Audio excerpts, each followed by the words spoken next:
I never touched anyone inappropriately. Yes, you did. Yes, you have. And not only yes, but one of them is me. And that's when I broke down. I told my coworkers a little bit. And there were two people you told this to at the time? Yes. Why did you file that criminal complaint with the sheriff's office? Because it was the right thing to do. The governor needs to be held accountable. Being held accountable to you means seeing the governor charged with a crime. What he did to me was a crime. He broke the law. God has not forgotten. There are many that are still standing on the premise of what's happening with President Trump. As a matter of fact, I know for a fact that he has already been inaugurated. I guess I can share that there was a general that was March the 4th, 2021, March the 4th, where he was actually sworn in as the 19th president of the new reformed Republic of the United States, going back to 1851, when everything was traded away in our nation. Don't have the time to get into that. But, I do want to say this, because people get so caught up with, oh, Jeff, you said by spring we'd be dancing in the streets. That's right. I did say by spring we'd be dancing in the streets. I did say that President Trump would be president and is president, and he is president.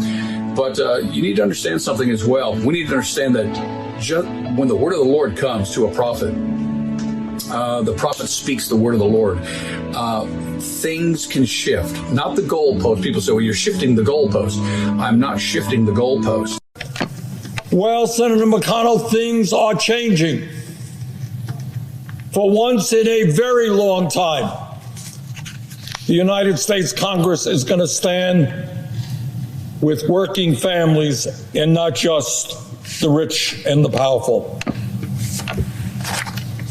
Further, above and beyond the economic crises facing working families, Congress has ignored the great existential threat of our time, and that is Sheriff Chitwood then focusing attention to this website called the Officers Down Memorial Page, citing more than 300 officers dying from COVID-19 so far this year. Chitwood says COVID-19 is now the #1 leading cause of officer deaths in the line of duty. I also saw that in Arkansas, apparently about 20% of the people who are in hospitals with coronavirus, 20% of them are children. So that's one of the things they're obviously going to be talking about. There are a lot of kids under 12, cannot currently be vaccinated. But if your kids are over 12, you probably ought to get the shot. Yeah, right. Or see a doctor, decide what you want to do. That's what usually people go to for medical advice, doctors. I didn't go to a doctor before I got the shot. Well, that's your decision. Your choice. Absolutely. That's your decision. But I don't think Anchor should be recommending medical advice. Yeah. Well, but a lot of people have been tuning into the show for 25 years to see what we think about different things. I think if you have the opportunity, get the shot. Sadly, one of our colleagues who is suing me for making people wear masks, which of course the District of Columbia says you have to do inside, but nonetheless, he sadly has been diagnosed.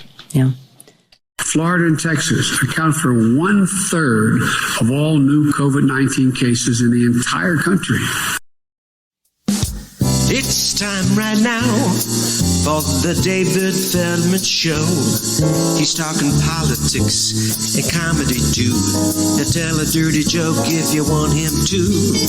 He's just a lefty from way back.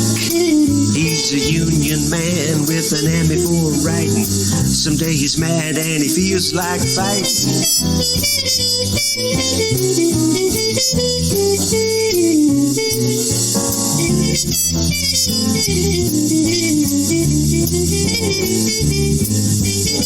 It's time right now for the David Feldman Show. To get your ears on right, buckle in real tight.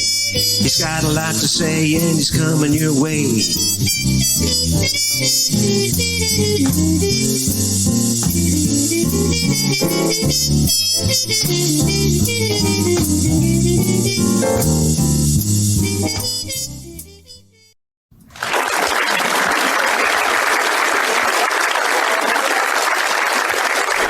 welcome.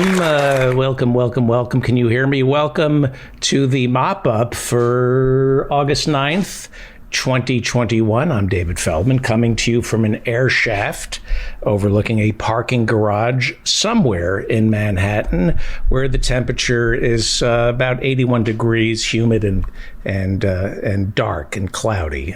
We're doing an abbreviated version of the David Feldman Show. I had to attend to some personal issues today. I let it slide a little too long. Everything, I helped somebody out. Everything is fine. And I'm bringing you first world problems on a third world income. Dr. Harriet Fraad is about to join us in 1 second. Anti-vaccine right-wing radio host Dick Farrell passed away at the age of 65.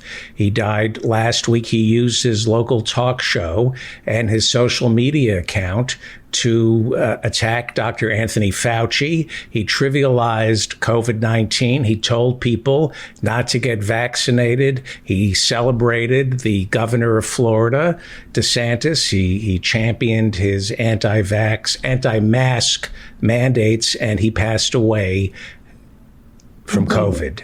His dying words were, "Get vaccinated." Unfortunately, he was off the air by then. His last Facebook post was vaccine bogus bullshit. And then he wrote, "Two peeps I know got vaxxed, now have corona, hospitalized, they're critical. Thank you, Moderna, for nothing," he wrote. And so he died. Dick Farrell, at the age of 65, local talk show host, dead from COVID-19. And what was interesting about his death was the people at his radio station said, he spoke what was on his mind. Well, maybe you shouldn't have given him an opportunity to speak what was on his mind, because it was really tiny. It was a tiny mind. And because of him, more and more people in Florida are not getting vaccinated. They're not wearing masks, and they're dying. A GOP official from Texas who regularly criticized anti-vaccine and anti-mask proponents died from COVID-19 5 days after posting on Facebook several memes questioning the wisdom of getting a vaccine. Dickinson City is in Texas, and State Republican Executive Committee member H. Scott Apley, he was a council member for Dickinson City. Scott Apley, 45, dead from COVID down in Texas, where Austin has issued an emergency alert.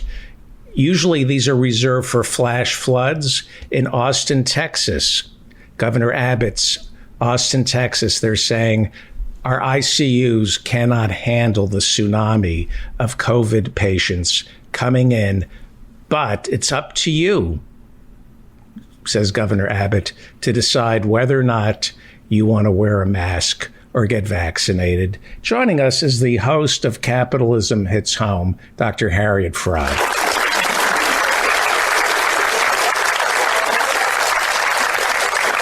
Hi, Dr. Fraad. Can you hear me? I certainly can. Can you hear me too? Yes. I saw that you joined us kind of late. Thank you for joining us, but you didn't see some of the clips I started the show with. No, I got on at 9, but you weren't there, so I stopped to send you an urgent message because you weren't there at 9:05, according to my clock. Oh, but okay. I'm glad I'm here and you're here too. Right. I want to talk about whatever you want to talk about. Do you try to figure out why these Republicans are telling their constituents not to get vaccinated? Or they're not saying not to get vaccinated. They're saying, if you want to, you can get vaccinated. Very quietly. Yeah. That's what they do. Well, I think the left has got to understand that a lot of the country, for very good reasons, does not trust the pharmaceutical establishment. I certainly don't either, and doesn't trust the government either. And they've been lied to. That's why the minority population, after the Tuskegee experiment where they gave Black people syphilis and didn't cure them, and other things, forced sterilizations and things like that have been part of Black history.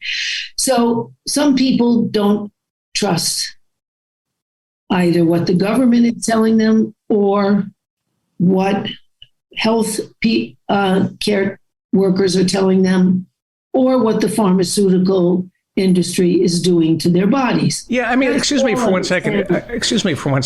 If the Republicans don't trust the pharmaceutical companies so much, why don't they make them negotiate the price for Medicare? They trust the pharmaceutical companies to price these drugs fairly, but they don't trust the contents of the drugs that they trust them to profit and to give to their campaigns, and that's what it's all about for them. Right. And they pander to their population's disbelief in the government, to their sense of being dispossessed and lied to and taken over by big corporations. Those are things the left should understand, and those are things we should address. I understand why people won't want to take the vaccine. I don't agree with it. I'm vaccinated. I feel like, okay, whatever the pharmaceutical companies are profiting, and they always are, and whatever is going down, the secondary effects of these vaccines long term, I don't even think I'll be around long term. That's fine with me. Okay, all right. Well, there are no secondary effects. You really believe that? No, it doesn't seem that there are yet. We didn't really have time to test them over the long term. But all things considered, it's a good idea to get a vaccination. In fact, 83% of the new cases are on non-vaccinated people, and that's for the Delta variant. Oh, excuse me for 1 second. No. The CDC just said 99.9% of all new cases are among the unvaccinaacinated. Well, that's great. The figure that I saw last week was 83. Today, the CDC said... Okay, let's say 99. 0.999. That's great. Yeah. I believe that one should get vaccinated. I believe in it strongly. But I also believe that the left should understand why people are skeptical and not just call them stupid. It is a stupid decision not to get vaccinated. All things considered, it's the best thing. But we also have to understand why people distrust the government and the pharmaceutical industries, because they're both highly culpable. Right. So, we should be more compassionate and we should be more understanding, because just calling those people dumb is not a good idea. And the Republicans don't care if these people die. They are anti. They have nothing to propose that will help people except to express their rage and disbelief. And that's what they do. Right. They don't offer anything positive. So that's why. Right. It's a little infuriating, and it's a little maddening to walk into a bodega, to walk into a restaurant in New York City or a supermarket and see somebody not wearing their mask. Absolutely. It's awful. And you think, gee, I don't want to call you stupid. You may be killing me. Right. You want to get out of that bodega as fast as you can and say, I'm not comfortable here. That's fine. And there ought to be a mask mandate indoors in New York and wherever you are. I agree with that. And I think it's dangerous. Look, I have a client who was in a demonstration where the cops said disperse and then kettled them with barriers so they couldn't disperse, and arrested them all, then tore off his mask and threw him in the paddy wagon. And even though he was vaccinated, he got a case of COVID, but it wasn't severe. It was like a bad cold. The doctor, the doctor you introduced us to, I forgot his name. He was arrested and thrown in with about 100 other protesters, no masks and no water. It was like we were a third world nation. This was last summer. That's right. My rage, I mean, you treat people, you treat our minds. I'm tired of worrying about how the 100 million Americans who won't get vaccinated feel. Now, I do understand that if you're a working mother, a single mother or a single dad working, it is exceptionally hard in some places to get vaccinated. I do understand that. It shouldn't be so hard. Right. Look, all I'm saying is the left would be better off with compassionate inquiry as to what's going on and trying to find some bond than it is with just calling people stupid. Well, Bryce Covert had a great piece in the New York Times over the weekend explaining that among the 99%, there are financial hardships associated with getting a vaccine. For example, everybody I know who got the second dose of the Pfizer, needed their fainting couch, and they had the vapors, and they said, oh my God, I don't feel too good. I'm going to phone in sick today. And that is a first world problem. 99% of Americans don't have the luxury of going to the fainting couch and saying, I didn't feel well after the second shot, which many people don't feel well after the second shot.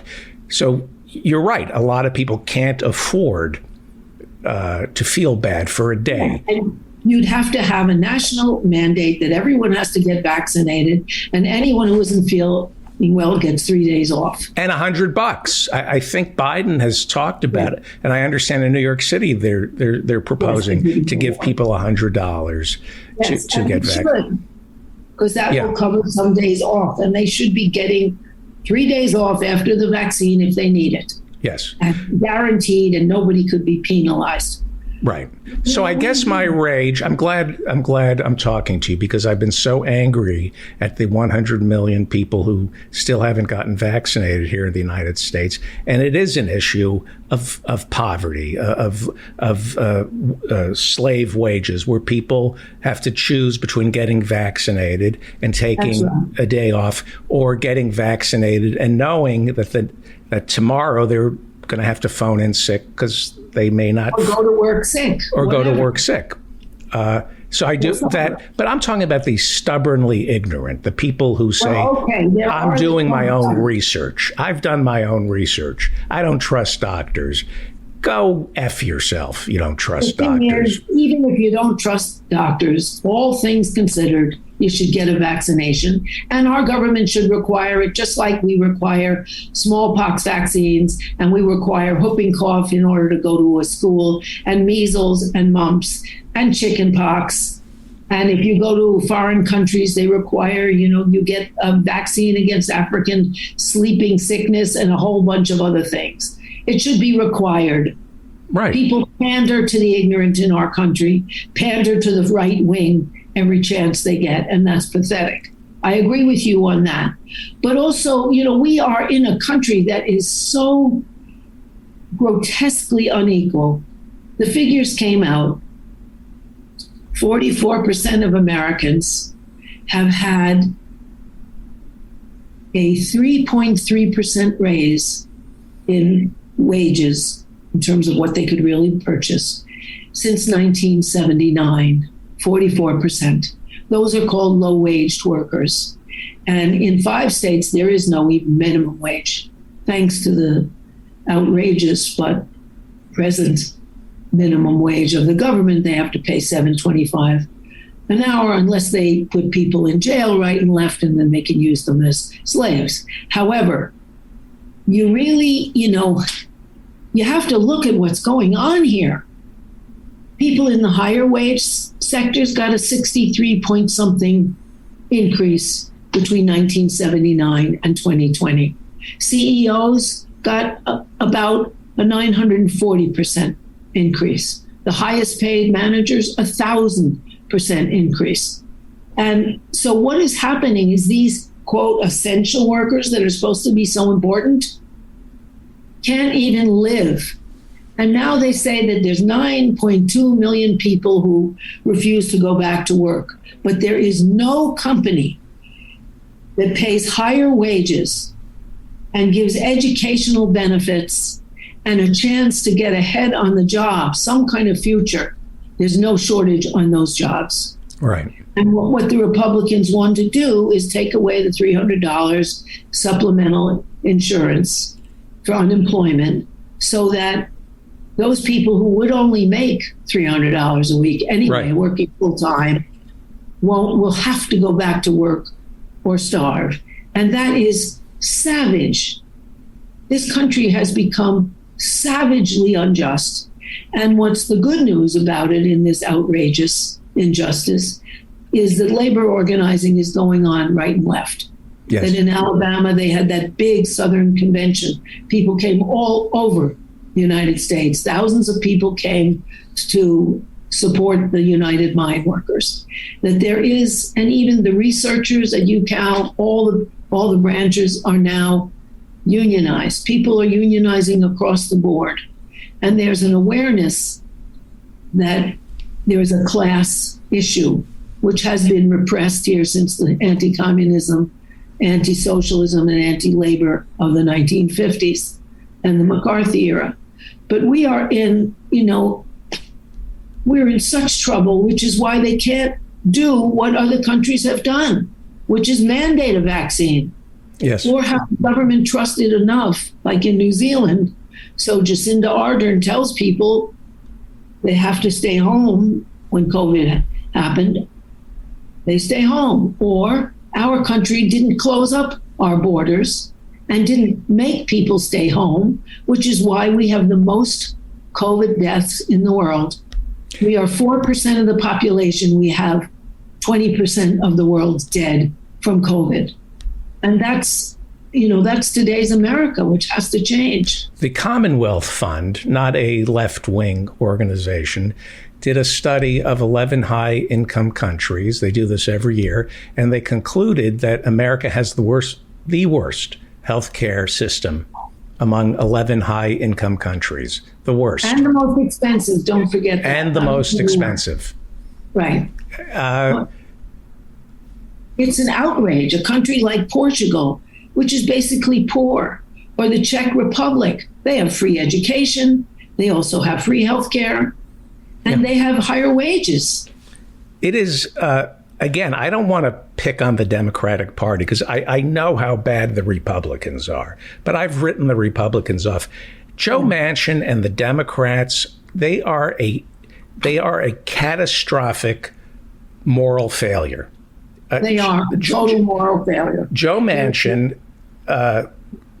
somehow is able to afford a $750,000 houseboat, and he comes off the boat and declares, I've had it with that $300 extra in unemployment benefits. He literally said, I've had it with that benefit. Nobody can find anybody to work because of that. And I'm not going to vote for it to be renewed come autumn. He's had it with that extra $300 a week. His daughter is a pharmaceutical pirate. Yeah. He's partying on a close to $1 million yacht on a senator's salary, and he's had it with that supplemental $300. He literally, a Democrat, is saying, my friends can't find anybody to work. We have to get rid of that $300 extra a week. That's a Democrat. That's right. That's a Democrat. And the other Democrats don't police him and don't reject him like they do AOC. The Democratic Party is in the corporate capitalist pocket, depending on their cash, just like the Republican Party. There are progressive Democrats. There is a People's Party starting. But it is, it depends on the same corporate money. And so it is compromised from the beginning. And we have to have actually a democratic choice, a choice of non-capitalist parties as well as capitalist parties, like all these other countries do, Now, you're one of the founding mothers of women's liberation. Mm-hmm. And we have watched Andrew Cuomo maintain his power. And we've watched the Time's Up organization compromised by a lawyer, Roberta Kaplan, who said time's up, which means the time of men abusing, sexually harassing, raping, assaulting women is over. Time's up. But Roberta Kaplan is an attorney. So she runs Time's Up but she's also an advisor to Andrew Cuomo and helped him draft a letter that was going to destroy the reputation of Lindsey Boylan, the first worker who came forward to say that Andrew Cuomo sexually harassed, maybe assaulted her. So how do you reconcile somebody like Roberta Kaplan, a lawyer who runs Time's Up and at the same time helps Andrew Cuomo draft a letter besmirching the reputation of Lindsey Boylan, who bravely stepped forward and exposed Andrew Cuomo for the sexual assaulter that he is? I mean, he's facing criminal charges now. He should face criminal charges. Not only that, but on lying about the nursing home deaths from COVID to protect his investor friend who bankrolled him, and also working with the Satmar religious group so that they can vote in two places at once, registering as Democrats in one place, Republicans in another, and doing all sorts of crooked, monstrous things. But I want to ask you about women, because there are some women who, they're the victims in this. In the concentration camps, they had the capos, the Jews who kind of worked with the commandant, with Mengele. These women who enabled Bill Clinton and Andrew Cuomo. I understand that. I understand abuse and how you take on the attributes of the abuser. But if you're Roberta Kaplan, the head of Time's Up, and you're helping outrageous. Andrew Cuomo, she should be disbarred. Well, I think that is an outrage. And I think that I'm glad that women are stepping forward on the whole bullying culture, including sexual aggression, which is, just in line with Epstein and Roger Ailes and everyone, all these other people. In fact, there's a sort of joking thing being sent around on feminist websites. They should prevent men from running for governor. Between Spitzer and Cuomo is poison. Well, I think that's wrong. I think that to say every man sexually assaults women isn't fair, but to say that sexual assault and access has been a perk of male power is correct. And people like Hillary Clinton excusing her husband for his serial abuses, and our whole country blaming the victim instead of Bill Clinton. That isn't fair. Monica Lewinsky is known all over. Right. She was 22. Right. He was old enough to be her dad and should have known better. There is an allowability of sexual abuse in our culture. I don't think that Kaplan's work for Cuomo is excusable. I don't know what's between them or what corruption. Well, she's his lawyer. She's his lawyer, and she said, as a lawyer, I can't answer any questions about my involvement with Cuomo. A lawyer is basically a whore, whoever yes, pays. Thank you. Why do people think they're saving money when they put a lawyer in charge of an organization? They think, a lawyer will save us on legal bills. So let's make sure he has a law degree.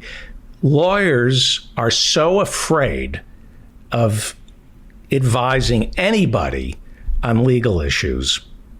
I've never met a lawyer who was in charge of something who opined on the legality of something because they're so afraid of being held accountable. They see both sides. They've been trained to see both sides. I mean, they literally will defend the Holocaust. Yes, they are. Yeah, they're worthless. Whoever they're paid by is the person they defend, no matter who that is. Legal aid lawyers are a different thing. They're taking on people who have been discriminated against because they don't have the money and trying, if they're honest, to be honest lawyers for them. Right. But, you know, it's one of these disgusting professions. You know, we could in this country raise a lot of money and have every party have equal amount of money for elections. You would have to abolish the practice of corporate tax law, right, and personal tax law. In China, I'm not saying China's heaven, but they want to tackle inequality because, I mean, we're saying poor workers in the United States, 44% of them got a 3.3% raise between 1979 and 2020. The UN just cited China for taking 850 million people out of poverty, more than has ever been done. And they want greater equality, so they immediately abolished all tutoring services because wealthy people would get tutors for their kids so they'd get into the prestigious schools and universities. We could do that in a minute. We could abolish tax havens. And if the Cayman Islands didn't like it, they wouldn't want to be invaded. Of course, they would go along. And so would every other country. We could do that. Yep. But the interest isn't there with two capitalist parties, both on the corporate dole. Also, somebody wrote in the chat room, Governor Spitzer was taken down by corporations and Wall Street. It is true that you cannot criticize the banks and want to hold them accountable while you're flying prostitutes across state lines to have sex with them. Right. You have to watch your dick if you want to criticize banks. Yes. The combination. By the way, Jamie Dimon had a piece in the Sunday Times talking about how important it is to hire prisoners. And this is the man who should have gone to prison 12 years ago. Maybe he knows something about a Justice Department investigation that we don't. Before you go, Dave Cyrus is here, and I want to, everybody has been so kind to do the show at the last minute. This is an abbreviated version of the show. I think parties are great. People should throw parties. I think if you turn 60, you should throw a big party. Because when you throw a big party, especially if you're an ex-president who's approaching $100 million and you can afford a home on Martha's Vineyard, if you have that kind of money to throw around, you can really throw a great party and everybody benefits. Caterers, performers, small businesses. It's a great thing to throw a 60th birthday party and spread the money around like fertilizer because it grows. Except if you throw the party on Martha's Vineyard, Obama. That party. During COVID. I don't care about the COVID. I'm pretty sure nobody caught COVID. They had a protocol officer. I'm sure that. Yes, they probably did. Yes. But to throw that party on Martha's Vineyard, if we lose the midterms, that will be one of the reasons why. It was the height. It was the paragon of tone deafness.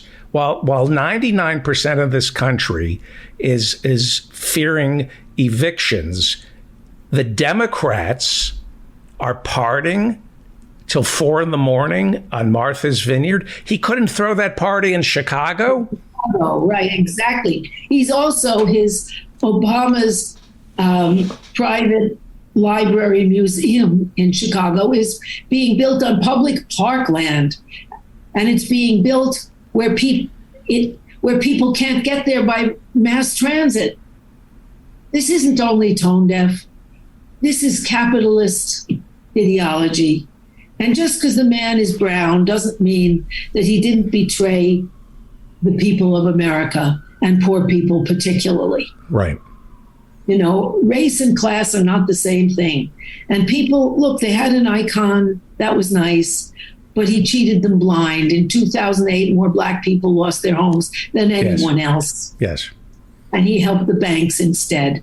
So that just because he's brown does not mean that he stands up for the rights of the majority of his people. Right. That's a racist mistake. But Michelle is going to do a podcast with Harry Prince Harry and open up about her low-grade depression. You know, maybe if she spent a little more time helping the people of Chicago, she wouldn't be so depressed. How dare you talk that way? You don't know what she does for Chicago. That's right, I don't. I don't see her marching for livable wages. I don't see her... Anyway, I don't see him. He's a disgrace. He's a disgrace. He's a disgrace. So I see these are people whose values are bourgeois values, who don't care about the mass of Americans and have written them off. Yeah. And that's who has to get together to change this place. Who makes the cut? That the products of these exclusive clubs. He belongs to a club a golf club in Martha's Vineyard, where it's a $350,000 initiation fee, and then it's like, you know, $50,000 a year to golf at this club, and then the cut. Who got cut from his party? Who got cut? Letterman and Conan. Why? They're not on the air anymore. It is just brutal. We have to wrap it up. It's disgusting. It is disgusting. And capitalism, it brings out the most disgusting in people. We need socialism. Yes, well said. Thank you for doing the show and accommodating my schedule. Thank you. And thank you for being such a kind, good partner. Thank you. You went and helped your partner get what she needed medically. Yeah. That's a wonderful thing. And hopefully there'll be something in it for me. Everything is transactional. So I'll have to negotiate something in return for me. Love, maybe. Anyway. Thank you. Thank you, Dr. Harriet Fraud. Thank you. Fantastic. You are listening to The David Feldman Show, davidfeldmanshow.com. We are doing an abbreviated episode because some things just couldn't wait, and I had to take care of some personal stuff, and I want to thank everybody for showing up in the Zoom room. Let us now go to, I would assume, Brooklyn. Are you in Brooklyn, Dave Cyrus? There you go. And I'm going to turn Dr. Fraud off. So I believe I'm in Brooklyn. Hello. Hello there. Hello, Dave Cyrus. Emmy nominated. I don't mean to embarrass you, but you were just nominated for an Emmy for your writing on Saturday Night Live. Yes, a show that I am. Now, hang on. Before you, hang on. Before you, I'm going to do something passive aggressive. Mm-hmm. This is what he writes Saturday Night Live. This is what I have passive aggressive relatives who at parties, when they introduce me, he writes Saturday Night. They try to make you bigger than you actually are, so that you're forced to say, actually, it's a team. And they know it's a team, so they want to build you up to cut you off at the knees. Have you noticed that? Do you have relatives like that? No, you are the only person who does that to me. I'm not doing it to you. I'm just telling you. Anyway, congratulations, Dave Cyrus, nominated for a well-earned Emmy for Saturday Night Live. Congratulations. As a guest writer, yeah. That counts. An Emmy is an Emmy. Yeah. I was a guest writer on, I think, 5 episodes because me and Mike Lawrence were guest writing this year. So we're not staff writers. We don't have to deal with any of the work that everyone who's a staff writer there has to. Yet we're nominated for the same Emmy. So fantastic. That's fantastic. There's something great about just really skating past all the work that other people are doing and then getting to just walk in front of that parade. Yeah, it's great. It's great. I think it's only because when you nominate a show for an Emmy, you only nominate one episode. That's why like shows like The Wire never won, because they're being judged by single episodes as opposed to the arc of the season. And it just got lucky that an episode I was a guest writer for was the one nominated. So It's even more unfair. Oh, but you know what's really unfair? I have a very limited... That Let's Be Real is not in the same category, despite there being lots of room in that friggin' category. Yes. That we had a puppet show that the American public is literally unaware existed. Right. As good as it was. That it's amazing that show isn't nominated. Yeah, and I said to the boss, we're not going to get picked up because I had a good time. This was too much fun. Hey, my limited exposure to sitcom writing, this is the nightmare of sitcoms. You have 10 people sitting around a table. It's usually a first draft that is completely deconstructed and built back up by the table, and the person who writes the first draft can't recognize it. Everything is taken out, and the economics are there are many reasons why, but they assign, if you have a contract, they assign you a certain number of scripts with your name on it. Chances are you may have, this isn't always the case, you may have no words in that. No, that's possible, but it's also possible. I mean, yes, you're right, but there are cases where that happens in a literal sense, but the original script is still very much the source material. It's sometimes everything gets reworded, but you're still the thrust of something. So to be fair, that's a plot. You still wrote the plot of something. You still wrote the theme of something, and the characters, that's something else. But hang on. Let me just hang on. But to be fair, the showrunner, there are many showrunners who write the whole thing. They do the beats, and they have to put somebody's name other than themselves on the script. And sometimes that person gets nominated for an Emmy. That's very true. Yes. And gets to go up on stage and accept the award. And the showrunner punishes that person immensely. It happens in movies a lot too. It probably happened. I think it might even happen more in movies where you wrote a version of a script. Your name is permanently part of that script, but then it gets completely rewritten and is unrecognizable. TV, the writers usually have a little bit more power than in movies. Right. Movies, they can just take everything. And you just have this movie that you have no connection to, that if it's bad, it's your fault. And if it's good, you're a genius. Right. And that does suck. But in TV, it does. Yeah, you're right. That does happen also in TV, because most of the time you see a person who wrote an episode of TV, that name is almost random. Oftentimes it was written by a committee. It was written by everyone in the room together. It was assembled because of the assumption that 10 people are going to do a better job than one person, but only if the person in charge, if the showrunner doesn't suck. If the showrunner isn't good, he's going to pick the worst jokes, or he's going to write it all himself. But there's another reason you hire 10 or 20. I've been on staffs where they had 20 writers. You dilute the ownership. You dilute the creative ownership. You don't want anybody to take creative ownership. So if you have 20 on staff, you can just dilute everybody's contribution so nobody can say, you owe me. This show would be nothing without me. I mean, that's the way it works. I can't prove that no one's ever done it with that motivation, but that's the motivation. The motivation is, I'm telling you, Dave. I think I think it's more about not having confidence in writers. I think I need more of them. No, it's a fear of writers. People. No.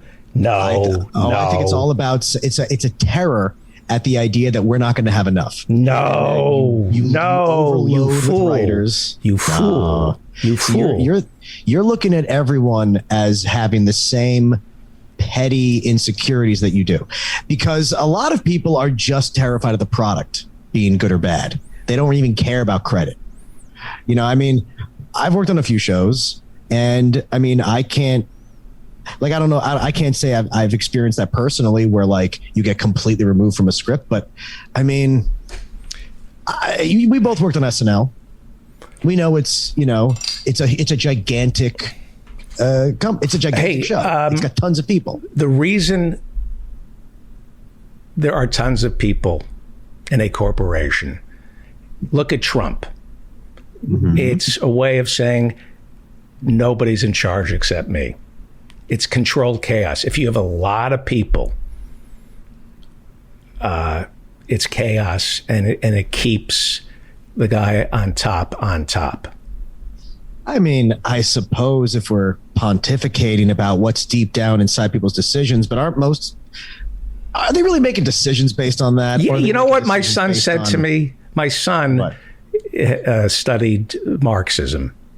And he said to me, Daddy, had you been a Marxist when you started as a comedy writer, you would have been much more successful because you would have understood the abuse.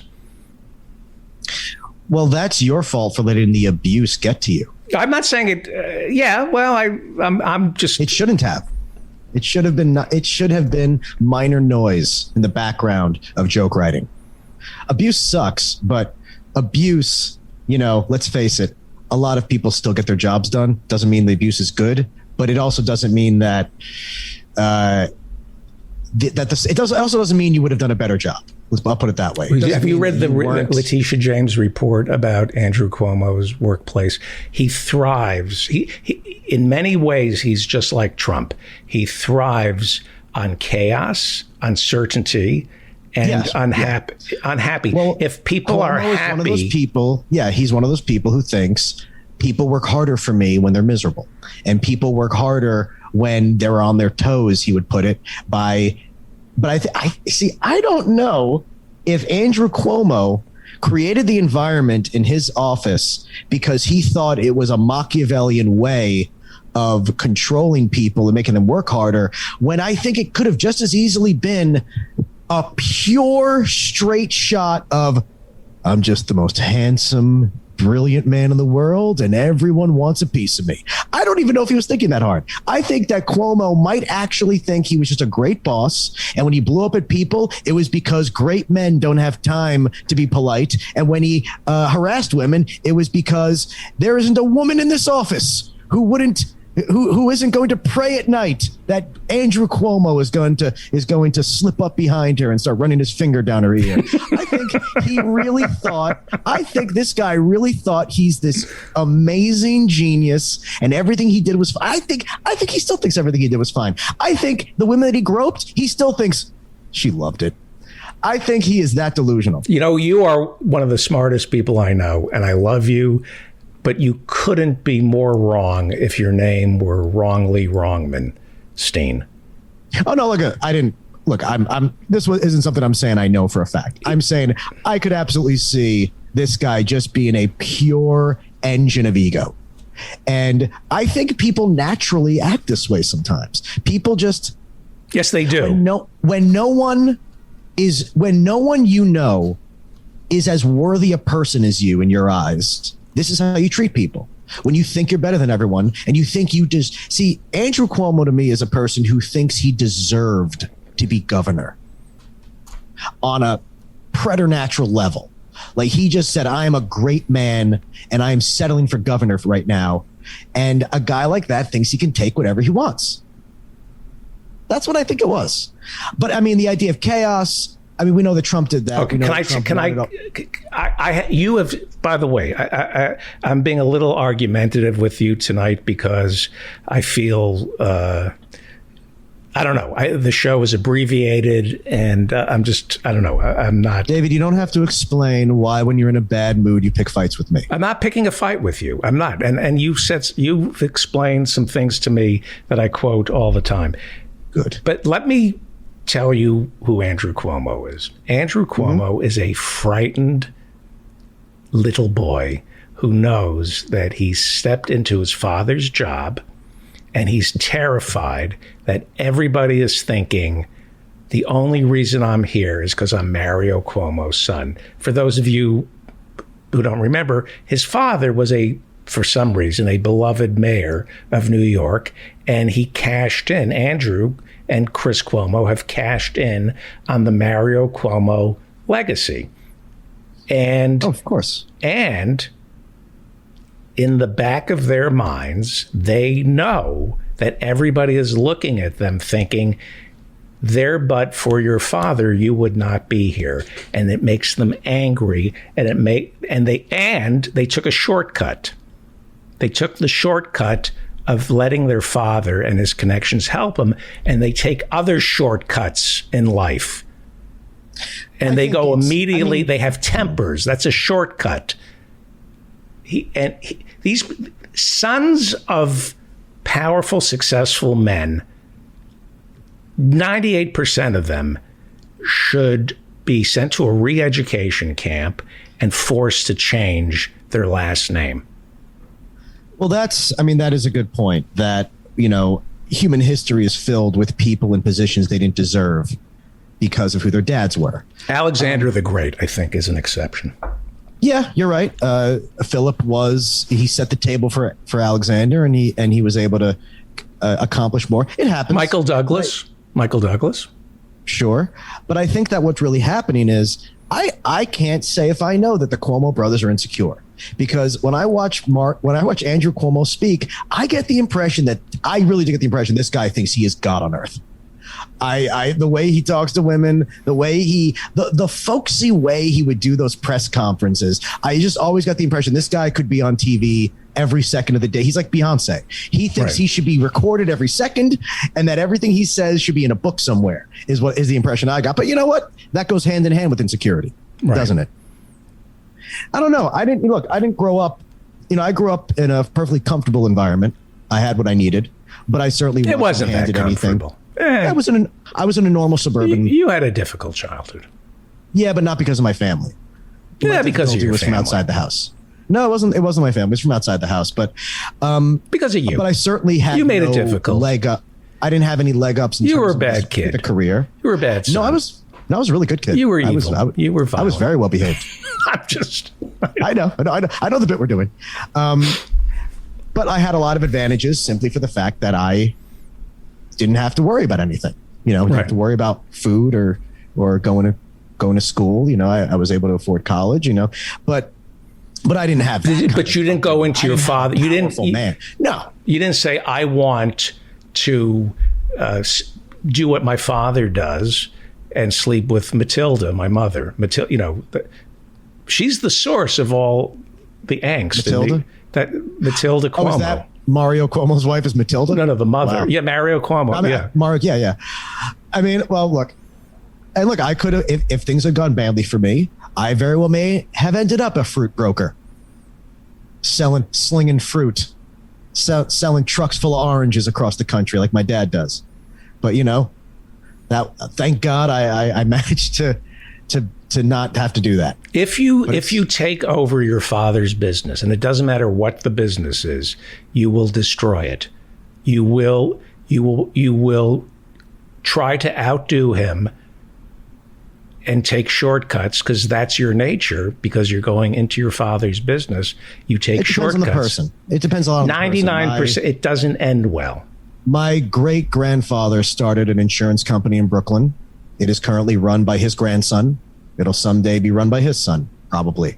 But those were also, it's a small company. It wasn't like anything powerful. These were humble people who just wanted to do a job. So maybe it's okay when you're talking about a store. Right. I want to play a clip for you very quickly. Yeah. Sheriff Chitwood then focusing attention to this website called the Officers Down Memorial Page, citing more than 300 officers dying from COVID-19 so far this year. Chitwood says COVID-19 is now the #1 leading cause of officer deaths in the line of duty. Okay, so we love to say that the Republicans are for law and order. They've turned their back on the cops, the Capitol cops, and now we're discovering that COVID is the #1 killer of cops in America. Well, let's be fair. Republicans love order. They're not a big fan of law. It's pretty much just the order part they're interested in. Yeah. But no, I mean, look, the cops, you got to feel bad in the sense of like that they really did take advantage of this anti-police sentiment and made it seem as though, but all they were really doing is going along with their lifestyle brand of hating anything that liberals love, and vice versa. Right. That's all it really ever was with cops. I've never heard, Republicans love talking about how they love the cops, but it's like a no true Scotsman fallacy. He's not a cop anymore when he tries to stop you. I think is that he's only a cop when he's doing the things you want him to do, and that the excuse to themselves is, well, cops shouldn't be trying to stop the insurrection. Cops, so I think that's sort of but also, like, let's face it, they could not care less how many police officers are dying from COVID, because everyone's dying of COVID. They don't care. Because if they have to, the worst thing they could do is after all this time suddenly switch back and be like, all right, we were wrong. We were wrong is a lot worse than everyone dying. What is going through? What I try to understand DeSantis and Abbott. Oh, you know exactly what it is. There's nothing difficult to understand here. They want to keep their jobs, and they do not have the wherewithal to navigate the nuances of their job. So they just say what they think people want them to say, and it's not like they're wrong about this. DeSantis could not win another election if he followed all the rules and helped everyone, because I think a lot of people are saying it's like, well, on one hand, people will die, but on the other, if we did a good job and a lot of people didn't die, they would assume I didn't have to take all those measures, so I might as well not take them. The one thing DeSantis is not thinking about is the idea of lives. He does not care at all if people die, but he does care if he gets reelected, and he does believe that there is a light at the end of this rainbow, which is sort of the idea that when this is over, no matter how many people died, they'll forget. Yeah. They will forget everything he did wrong once this is done. So before you go, Maria Bartiromo used to be on CNBC. I think she called herself the Money Honey. Now she has a show on Fox News, and she's all in on Donald Trump. The infrastructure bill, the first one, is going to spend about, I think they've earmarked about $50 billion to clean our tap water. Flint, Michigan, still does not have clean drinking water. 22 million people in America get their drinking water from systems with lead pipes, and twice as many, that's 45 million Americans, are getting their tap water that violate safe water standards. So 45 million Americans have lead in their water, which is good for Republicans. It might explain why so many people voted for Donald Trump. Well, look, there's a very simple way to they're not okay. The Republicans aren't okay with fluoride in the water, but lead in the water, that's how you keep the base. Well, if you want to fix the lead in the water, there's a very simple way of doing it. You have to tell people that someone who wasn't born in America or isn't white is the reason it happened, and then they'll fix it. Yeah. It's not a sexy issue. They don't care about anything that their constituents aren't losing their minds about.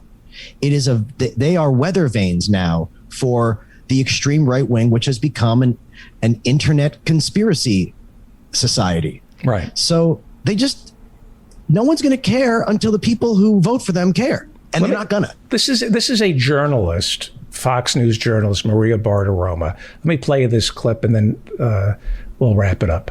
Things. And all of those other things that you've referenced aren't, again, exclusively democratic principles. There are some other things some of those things that contribute to the overall infrastructure of our country. And this is all hard infrastructure, Maria. You might argue some of it. I don't like the electric vehicle charging stations, for example. If I was king, I wouldn't support that. But unfortunately, our founders gave us something other than a king. Well, you're not a king. None of the Republicans are king, but it certainly seems like the Democrats act like kings. In addition to all of that money beginning a Green New Deal, it also dictates rules in areas that have traditionally been managed by local authorities, like drinking water, even as it muscles in on private sector enterprises like broadband. So once again, we see the Democrats taking power away from the governors and putting it on the federal level. Is that fair? It's unbelievable. This is someone on autopilot who really, I don't think she would remember she even said that, because it was such generic autopilot for a right-wing pundit to say. I mean, look what she's saying here. Let's not fix the roads because some people might consider it environmentalism.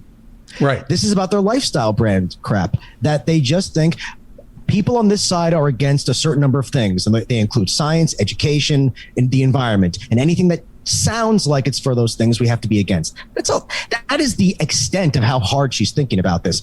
And also, it's like they are not trying to share information anymore. Right-wing media is exclusively about massaging people's emotions. That's all it is. And she sees this as a way of getting people upset because that's her job. She is a clickbait maker. And we're talking about infrastructure. We're talking about, can you hear me? Yes. We're talking about privatizing water like they tried in Colombia. How'd that go? Oh, no, Bolivia. They tried to, Bechtel tried to privatize the water in Bolivia. That's well, if it was up to these people, fire departments wouldn't exist where the invisible hand of the market didn't find them profitable. Yeah. They don't want anything. They just want fiefdoms where rich people are in charge. They could not care less about what happens. Yes. Dave Cyrus, thank you for accommodating us today. It's been this is an abbreviated version of our show. I'm sorry I wasn't funnier. I have a cold. You're always funny. Yes. Well. Yeah. But no, all I can say about like privatizing water, it's this libertarian thing of just trying to take advantage of a guy at home who knows absolutely nothing. And they are slaves to the guy who doesn't know what he's talking about and terrified that guy is going to feel insecure for just a second about what they tell him. Right. Don't feel bad about being stupid. Vote for us. We're just as dumb as you are. Dave Cyrus. Congratulations on your Emmy nomination. Hey, did you see Todd Levin's piece in the New York Times? No. Todd Levin has a piece in the New York Times. Very interesting. Oh, I'm excited for that. It's in the magazine section yesterday. And Bill Scheft had a Shouts and Murmurs in the New Yorker. Oh, Todd is a genius. Yes, he is. Thank you, Dave Cyrus. Talk to you next week. Dave Cyrus. Let us now go to the Bay Area where Peter B. Collins is standing by. He is a retired podcaster and syndicated radio host. He started in Chicago, spent years in Bay Area radio, where I first met him, and was recently named to the Bay Area Radio Hall of Fame. For more information, everybody should go to Peter B. Collins because he's curating all these great interviews that he's done over the years. Welcome back, Peter B. Collins. David, it's great to be with you. Oh, you're talking over. I'm sorry, our audience, our unmasked, unvaxxed audience was cheering for you. Thank you for the warm welcome. Thank you. It's good to see you. I love having you on the show. It's great. Before we pick up on the FBI, because it was really interesting. We were talking last week about the Wolverine watchdogs and the FBI scam operation and the October surprise where they unveiled a plot to kidnap Michigan Governor Gretchen Whitmer that we now think was completely manufactured by the FBI. Let's talk about Brett Kavanaugh and the FBI. We're now discovering that the FBI got something like 6,000 tips from women who claim they were assaulted, harassed by Brett Kavanaugh, and they didn't act on any of those. They didn't look into any of those? Well, I can't confirm that number. It is in the thousands, the number of tips they received, and certainly some of them could have been about the same incidents. But if you recall, when Christine Blasey Ford came forward and made her fairly stunning allegations against the Trump nominee to the Supreme Court, they took a break. They said, we're going to ask the FBI to renew their investigation into the background of Brett Kavanaugh. And they took a week and came back and said, nothing new. And honestly, David, this resurfaced in July when a group of Democratic senators wrote an angry letter to the current FBI director, Christopher Wray. and expressed their outrage about this. It was really obvious at the time. And I often criticize the media, but to its credit, we saw quite a bit of solid reporting running down the leads of various women and also his Kavanaugh's drinking partners, or Mr. I Like Beer. And so it really was on the public record, but the Senate Judiciary Committee holding the confirmation hearings acted like that didn't matter. They simply said, well, we asked the FBI, and what the FBI did was just basically hand off the tips, but they didn't run any of them down. We didn't see any new testimony or evidence presented, and it was used just to finesse this process. And frankly, it's not new. I was actually in the committee room during the Clarence Thomas confirmation proceedings. Really? This goes back to the 1990s. And what were you doing in the committee room? I was in Washington, and when I go to Washington, I attend hearings. And during that period, I was on KNBR here in San Francisco. Right. And I got them to trade out travel and borrow radio studios in Crystal City. And I would go to Washington twice a year and interview California elected officials. And because of the time shift, my days were free. And so I was there. I sat next to Nina Totenberg. And she was crocheting, by the way, during most of that time. And so these processes, the last real contested Supreme Court confirmation was Bork. And Bork was in the 80s. His noun, his name, a proper noun, became a verb.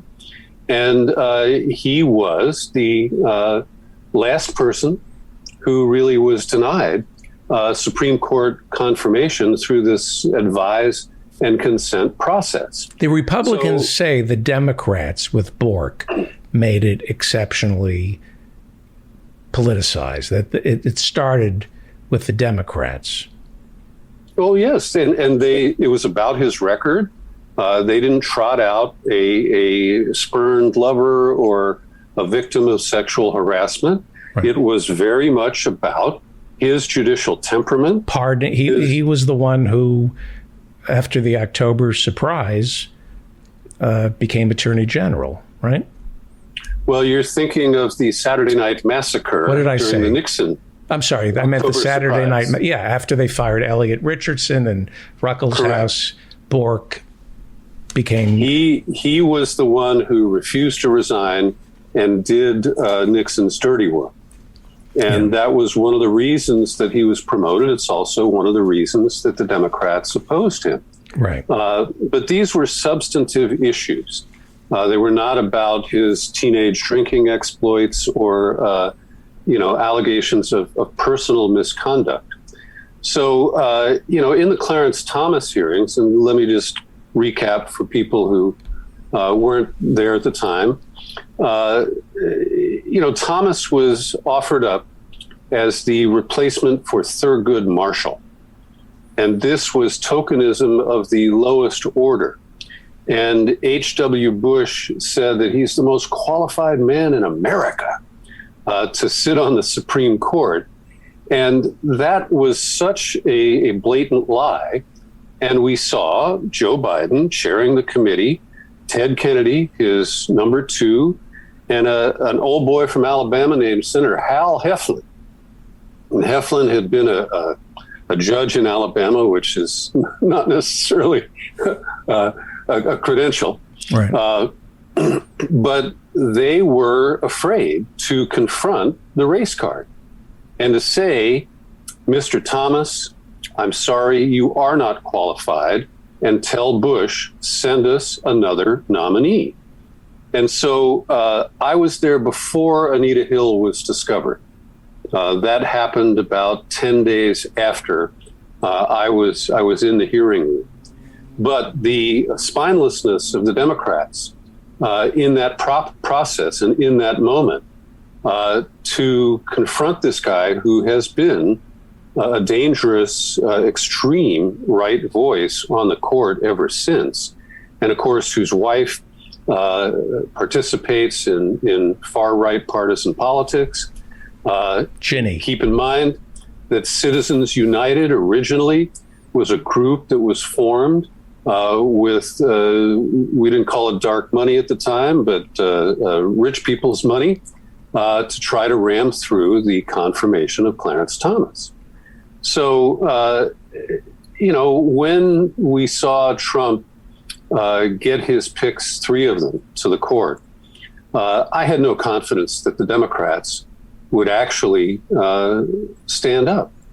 And we saw how, our aging California Senator Feinstein sat on the info she had from Christine Blasey Ford until it was sprung in a way that allowed Kavanaugh to echo Clarence Thomas that this is a high-tech lynching of an establishment white boy.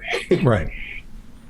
And his outrage was practiced by the White House counsel, Don McGahn, who really, while he's now a hero in some left quarters because he did appear to want to tell the truth about Trump trying to fire Mueller and a few other things related to the Ukraine scandal.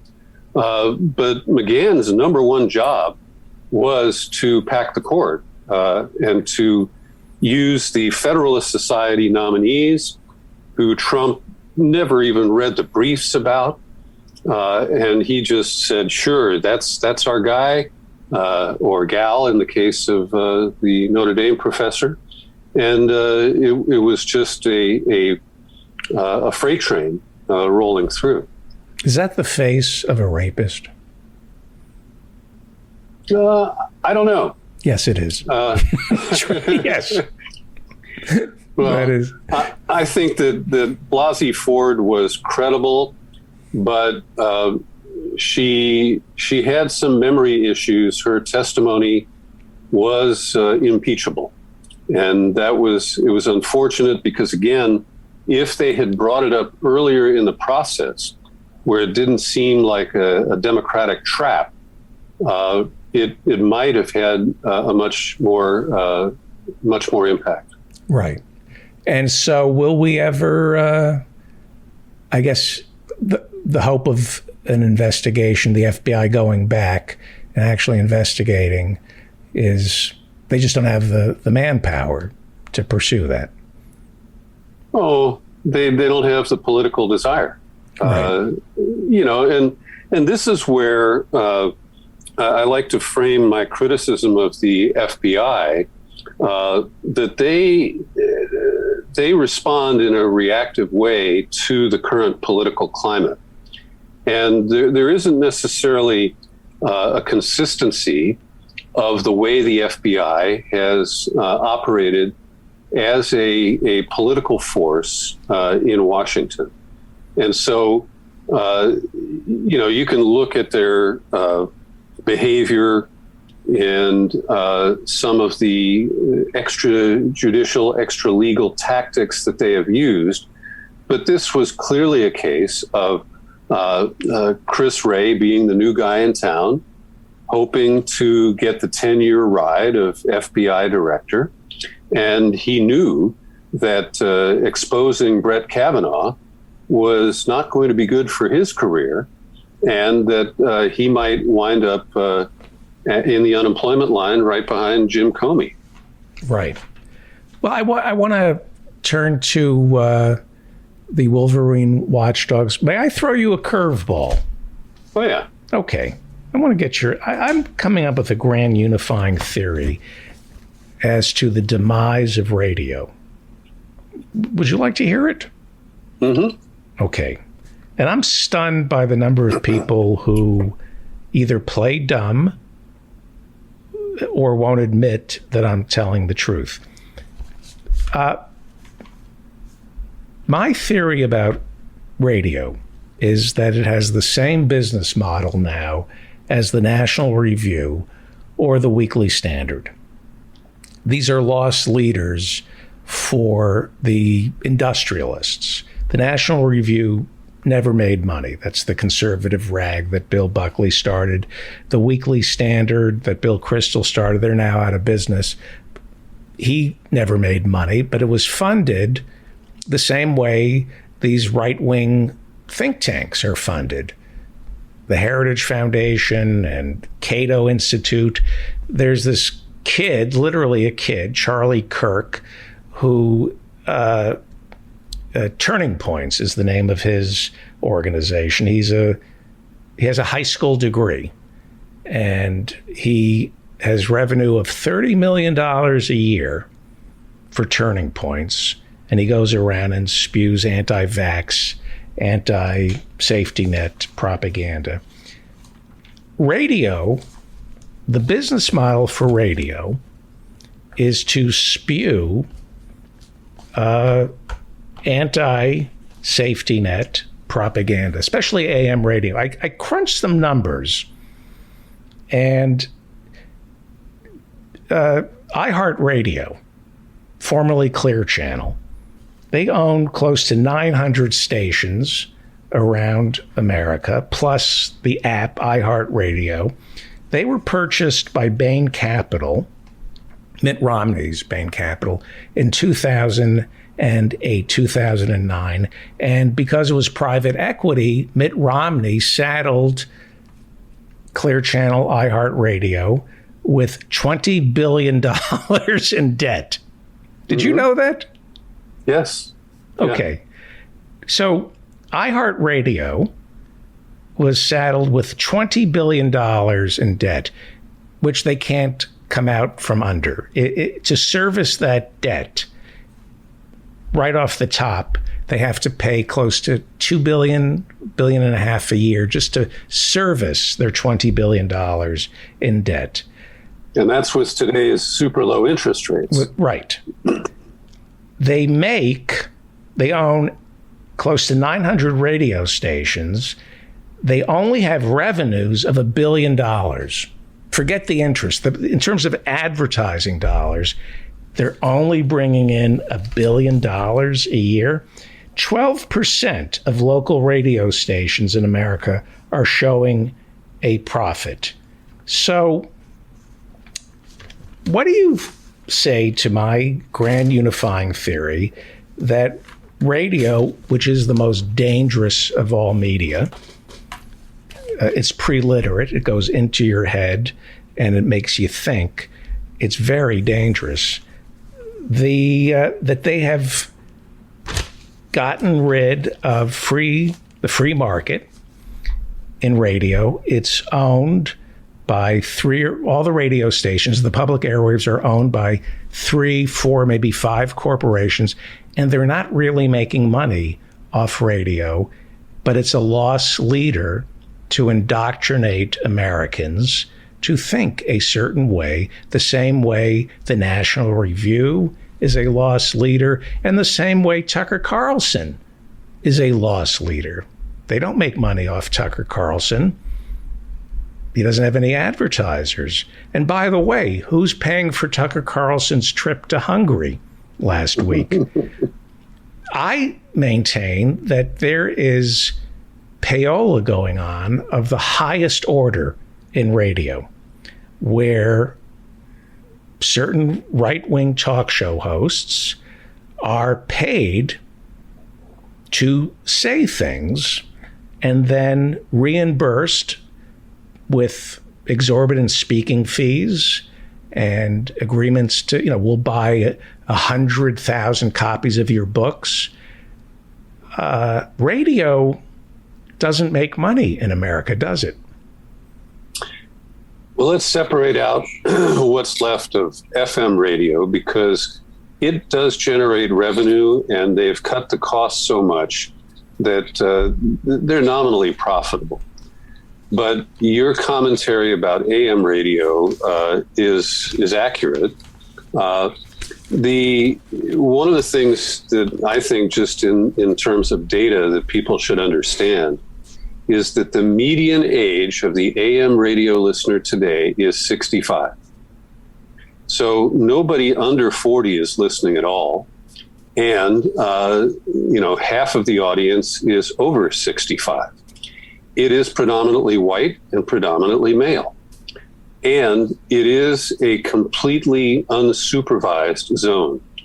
And so I've actually cut back just to reduce my own angst and consumption of bile. But the replacement for Rush Limbaugh is a guy named Dan Bongino. And I would turn him on for 5 or 10 minutes, and I can count the flat out lies that he is telling. And then there's Ben Shapiro, who is a more clever, and he's a pretty intelligent and skillful polemicist. But one of the things that is part of their agenda, David, is to, on a daily basis, demonize those who are not conservatives. And so you wind up hearing that, all Democrats are socialists/communists. And they don't quite go into the QAnon zone, but they use a kind of broad-based character assassination to paint every problem in America as a result of liberalism. And they're pretty skilled at it. Bongino is like Limbaugh, a talented radio host who knows how to frame and drive home his point of view. It's like fourth grade. It's like a fourth grade debating society. It's so right. Beneath contempt. So let me come to the ownership, because you're correct that after Clinton signed the 96 Telecommunications Act, which essentially lifted all. We just celebrated its 25th anniversary. Yeah. It lifted all of the ownership limitations. By the way, Clear Channel at one point owned 1,400 stations, and it was Bain Capital that trimmed out the losers and said you don't need to own all these stations. You're never going to make money with them, and so they cast those aside. And what we have is an industry that is running on fumes. And if you go into a radio complex today, the AM stations are what we call radio in a box. They are computer operated. They switch from one satellite-fed radio product to another. Occasionally, there are some stations that still have local or regional hosts, but it is what we call audio wallpaper. And that's not what Hoover had in mind when he wrote the Telecommunications Act that spread the radio licenses out in the 20s, right? Wasn't he a commerce secretary? Wasn't before he became president? Didn't it was the Communications Act of 1934, which provided that stations will be licensed in the public interest, convenience, and necessity. And the terms of service, just in cases of disaster and the need to evacuate from an area, been completely consigned to the dumpster. There's a celebrated case where Clear Channel, before it rebranded, owned all the stations in Minot, South Dakota. There was a toxic release from a railroad car that was derailed in town. And there was nobody home at the radio station to alert the public that people needed to evacuate or shelter in place. And that episode got headlines for 20 minutes. And, now it's treated as background noise. People rely on their phones for emergency alerts, not on any terrestrial radio station. But the political agenda is really toxic. And the way that Limbaugh was permitted to operate in a fact-free environment and create his own sense of reality in promoting Trump and in, just the broad-based denialism is a very dangerous matter, because there are still a lot of people who consume that on a daily basis. And it belongs to us, not Clear Channel. Those are licenses that belong to the American people that have to be renewed.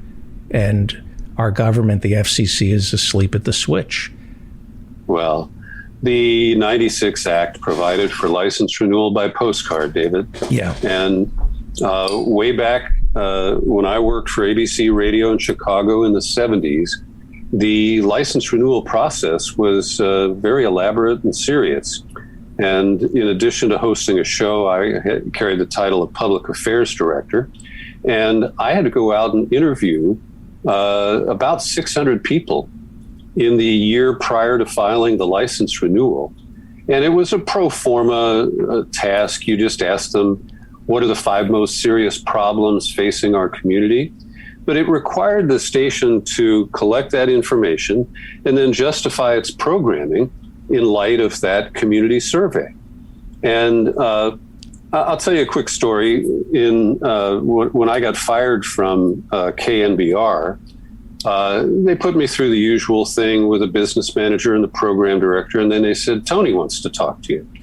Well, Tony Salvador was the station manager, and by that point there were 4 stations in the cluster, and he wanted to take a parting shot at me. So I go into his office, and it wasn't thank you for your service. It was he pulled up a file, and he said, I see you've been writing to the FCC. And I said, yeah. I said, they're getting ready to deregulate radio, and I have made a request that they conduct public hearings to justify that before moving forward with any further deregulation. And all these companies have FCC law firms in Washington, and I did not reference KNBR in my correspondence, but they figured out that it was this talk show host who was writing to the FCC. And so he ridiculed me. And he used the first person in a grandiose way, because Tony Salvador didn't own anything personally. He was just a corporate executive. But he said, I can own as many fucking radio stations as I want. And I just said, all right, Tony, nice knowing you. Right. Seems to me that's a lawsuit.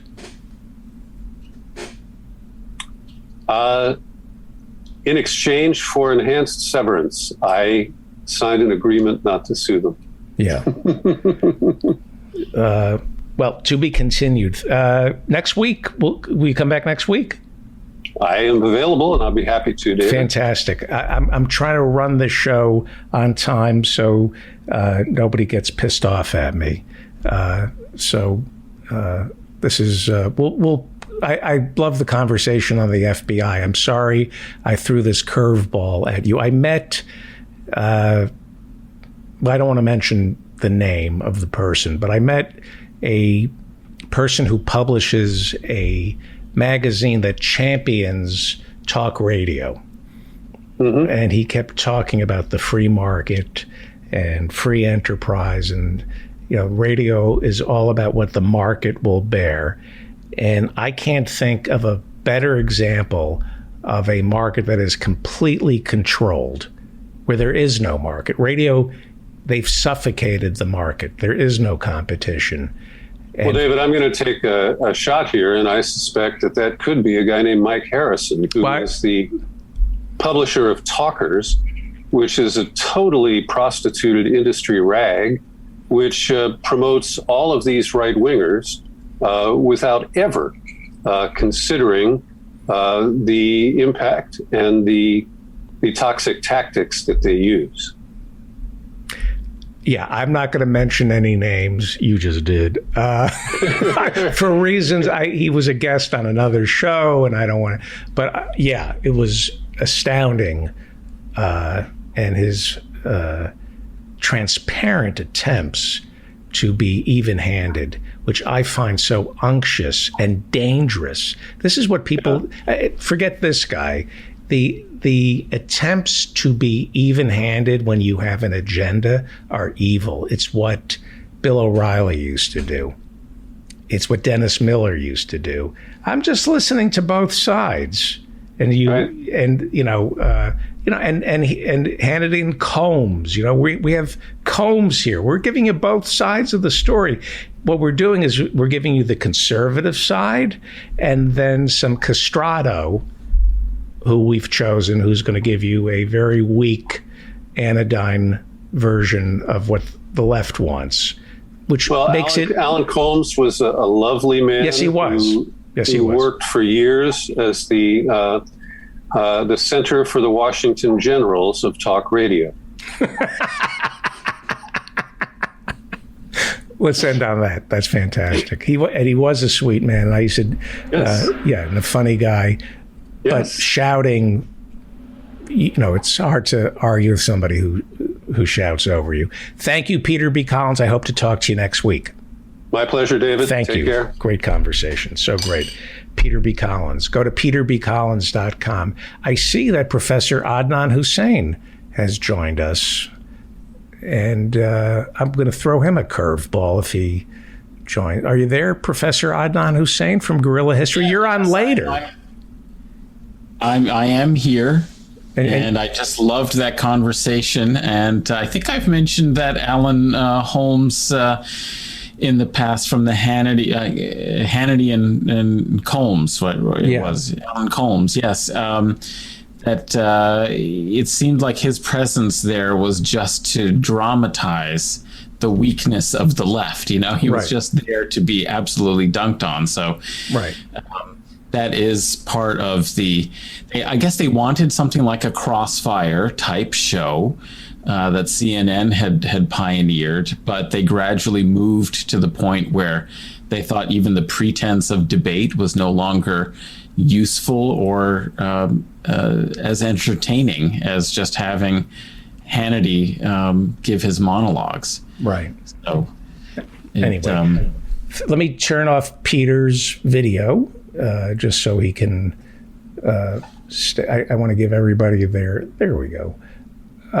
Professor Adnan Hussein, you'll be on later with Henry, with Mr. King. Going to play that interview already tonight. I thought maybe it might not make it in until Thursday, but that's great. No, we're going to play it. It's a great interview. Let me ask you about, if you don't mind, Hungary and Orban and Tucker Carlson and his take on the leader of Hungary, who's been there for 20 years. It's my understanding that Tucker Carlson is the #1 show on Fox, but they don't make money because everybody, including the My Pillow guy, have pulled their commercials. And so he has to find other sources of income. His father, Tucker Carlson's father, married the heir to the Swanson frozen dinner fortune, and she adopted Tucker. And Tucker's father is this questionable journalist, opportunistic infection. I think he ran the Voice of America under Reagan at one time, and he's a lobbyist, a right-wing lobbyist who is now lobbying, reportedly, for Hungary. And Hungary is spending billions of dollars promoting whatever Orban believes is conservatism. I can't help but think that this is a cash move on behalf of Tucker. I don't know. I can't back that up with facts, but I would have to assume that he's rehabilitating Orban for money. That's what I like to believe, that nobody would truly believe what Orban believes. He's cracking down on LGBTQ books in Hungary right now and building fences to keep the filth out. Mm-hmm. How bad is Orban? How bad is Hungary right now? And how bad, what does that say about Fox, Tucker Carlson, and what the right in America idealizes? Well, I mean, it shows you what right-wing populism tends toward, is finding scapegoats for economic problems that are distractions from the real material issues of the capitalist system. They find, foreigners, immigrants, refugees, racial others, ethnic and religious others as the source of all of the problems. And it's a common trope that we've seen, of course, in European history and all, global history, but especially in European history, it's very disturbing to see the resurgence of the same kinds of discourses that were applied to Jews and the Roma people, in the era around World War II. And so I think Hungary really is something like the leading edge of far-right movements of extreme ultranationalism.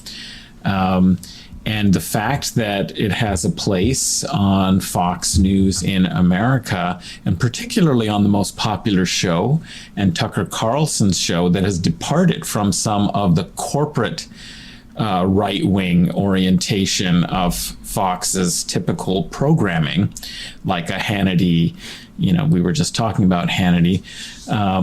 Hannity's stupid. Tucker Carlson is not.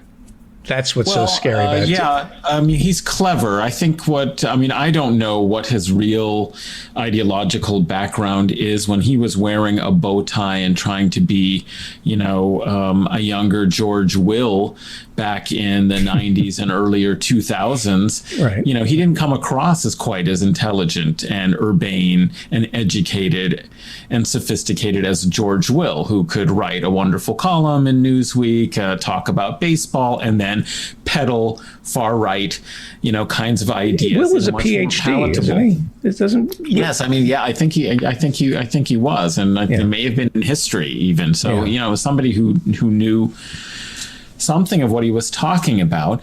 But somebody like Tucker Carlson was trying to be a younger version of that, but I don't think he was nearly as educated and sophisticated. I think he's more clever than intelligent, and what he has done is sussed out a space in the right that wasn't being filled by the corporate orientation of, Fox News hosts, where there was anti-elite reaction and displeasure in the Republican Party and with the sort of Reagan Democrats and their later trajectory.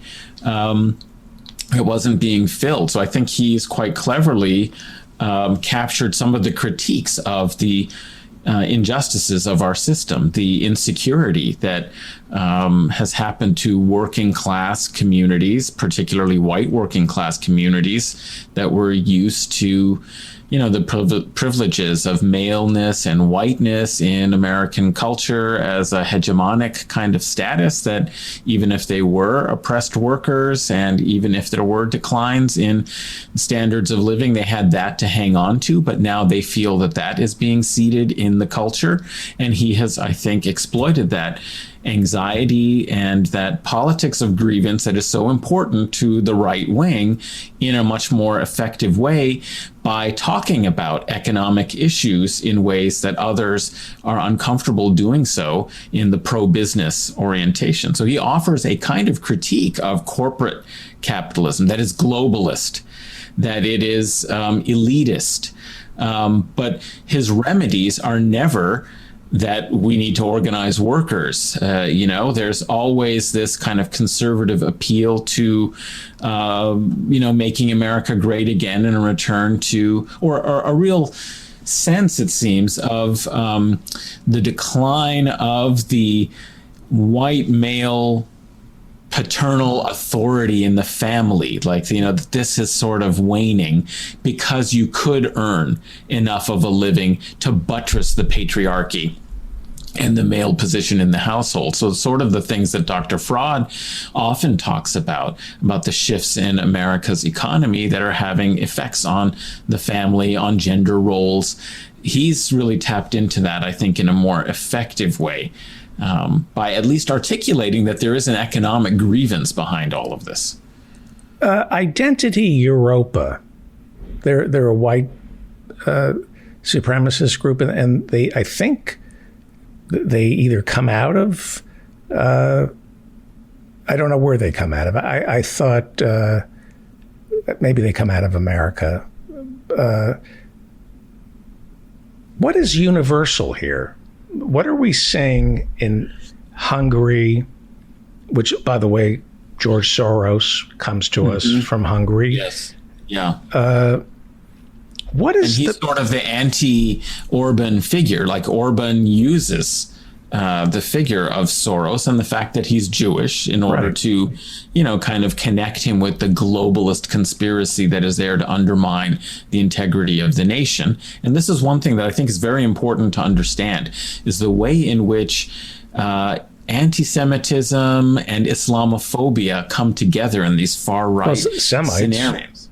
Yeah. Anti-Semitism, Yeah, it's not just that they hate everybody who's different. It's that they have this sense of the collaboration of roles that are designed to undermine, their society. So what you have is the globalist conspiracy of, Jewish finance being used to pay for and finance the hordes of Muslim refugees to be sponsored and to come into Europe and undermine, the society and the culture. And this is something that we saw in the Tree of Life synagogue attack, the massacre that killed worshipers at the synagogue, is that it was also it had an active chapter of the Hebrew Immigrant Aid Society that was an institution that had developed to evacuate Jews from, Nazi Europe fleeing fascism to resettle them elsewhere. And they have continued to do work on resettling refugees. And so one of the complaints that this far-right fascist who, killed worshipers there had was associating Jews with the presence of the sponsoring of Muslim Syrian refugees to come in as a danger and a threat. And so it's the kind of linking of the two, not just because they're, different, they're not white Christian people, but because they're actually associated with one another in some kind of grand conspiracy. And that's what Orban is saying about, his fellow Hungarian, right? It's saying that Soros is doing this. And so he's made him kind of enemy number one as a figure. And we see that kind of discourse also, of course, in the United States in far-right circles that seem to want to blame so many problems on some kind of elite global conspiracy associated with George Soros. And they think that the Jews and the globalists, Davos, want immigrants swarming over the borders because it's cheap labor. What? Yes. Yeah. And that is the far right's more populist argument against immigration that puts them sometimes in conflict with the pro-business or corporate interest in sponsoring, cheaper labor, for capitalist needs.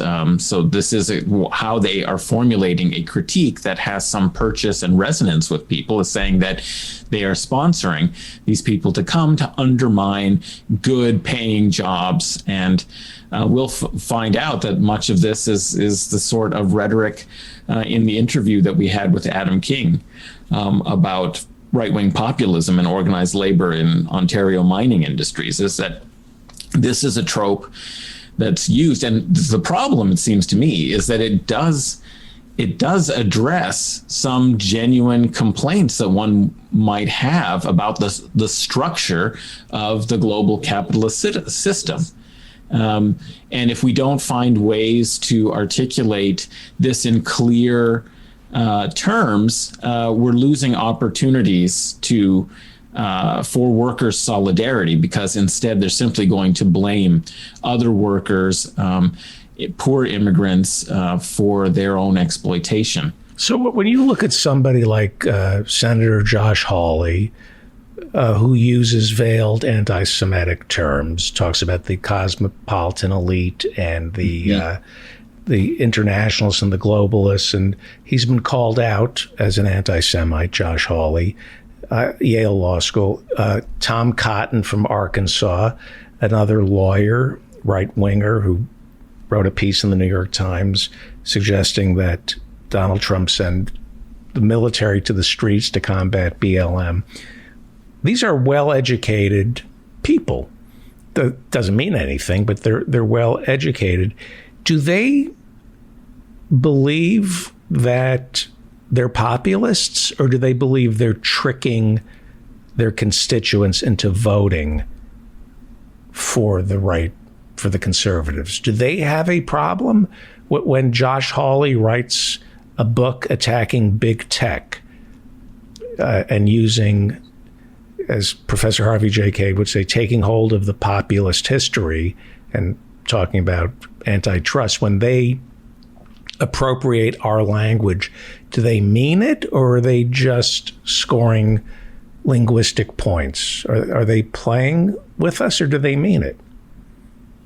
This is very hard to know, and I don't know if intentions and the sincerity of their intentions is really the most important thing to be concerned with in some ways, because what they find is that it's effective and it reinforces their interest in promoting, the arguments that they want to make, and garnering or tapping into the justifiable, anger, outrage, insecurity, fear, and anxiety that's available for political purpose. That's what politicians do.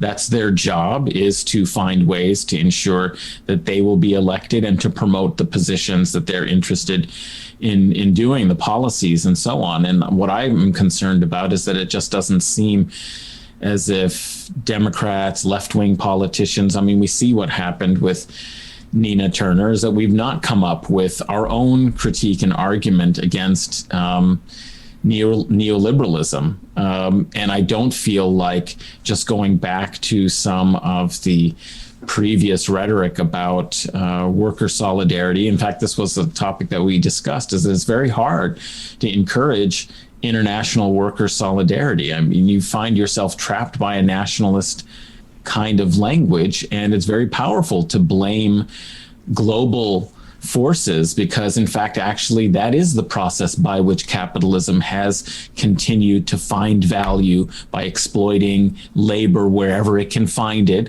That is simply the process. And imagining somehow that some national restrictions would be the solution, I think is it may be the first step you have to trying to take back some control, but it clearly it clearly isn't the panacea. So if we had others are better at making that argument about nationalism. If two things that I find curious. One is their messaging on the right is lockstep. And I noticed it in France. I noticed Marine Le Pen.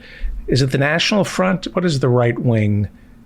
The National Front. They are anti-immigrant, and they're also anti-mask and anti-vax. They took to the streets as Macron is issuing mask mandates.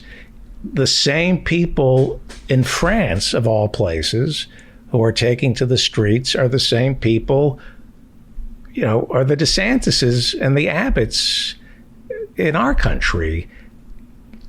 And I just find that curious. That what does that say about that kind of thinking? What is the unifying thread here that you're anti-science, anti-mask, anti-vax, anti-immigrant.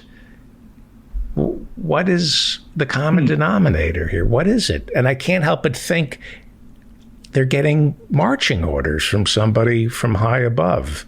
Well, I mean, the coordination of it is certainly quite interesting. I mean, this is the interesting thing, is that nationalism is supposed to be a response to globalization, that, oh no, we want to have our distinctive cultures and our distinctive practices and protect this particular social space of the nation, this political sovereignty of the nation.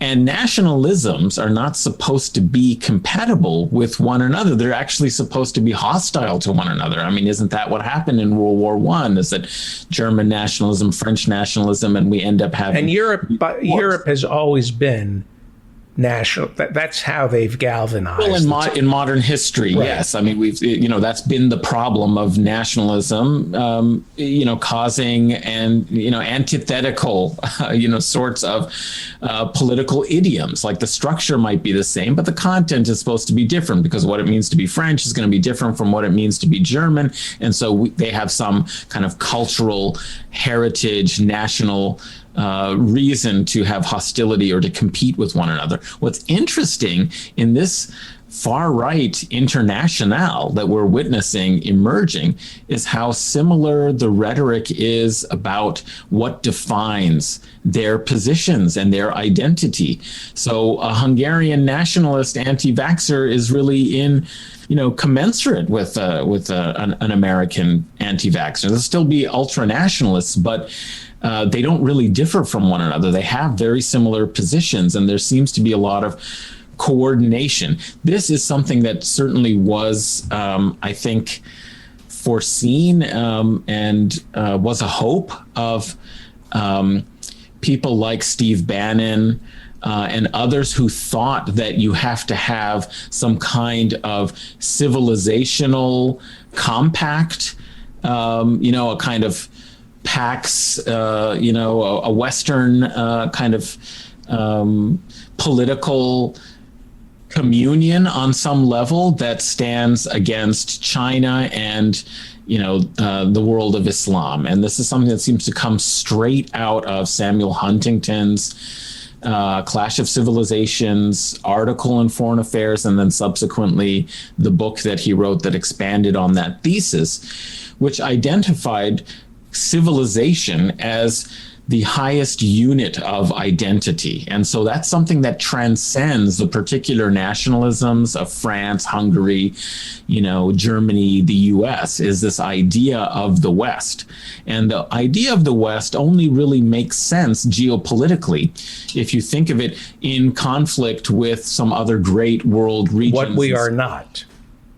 Yeah, I mean, this is a fiction. I mean, but all these identities are fictions that we create. They have some basis in historical reality, but they're also a creation of our contemporary consciousness. And I think that's what explains the symmetry that you were just noticing between these different far-right positions, is that their nationalisms don't actually conflict with other far-right nationalisms in many respects, because what they're adhering to is an idea of a greater, grand, Christian Western civilization that has to be defended against various internal and external threats.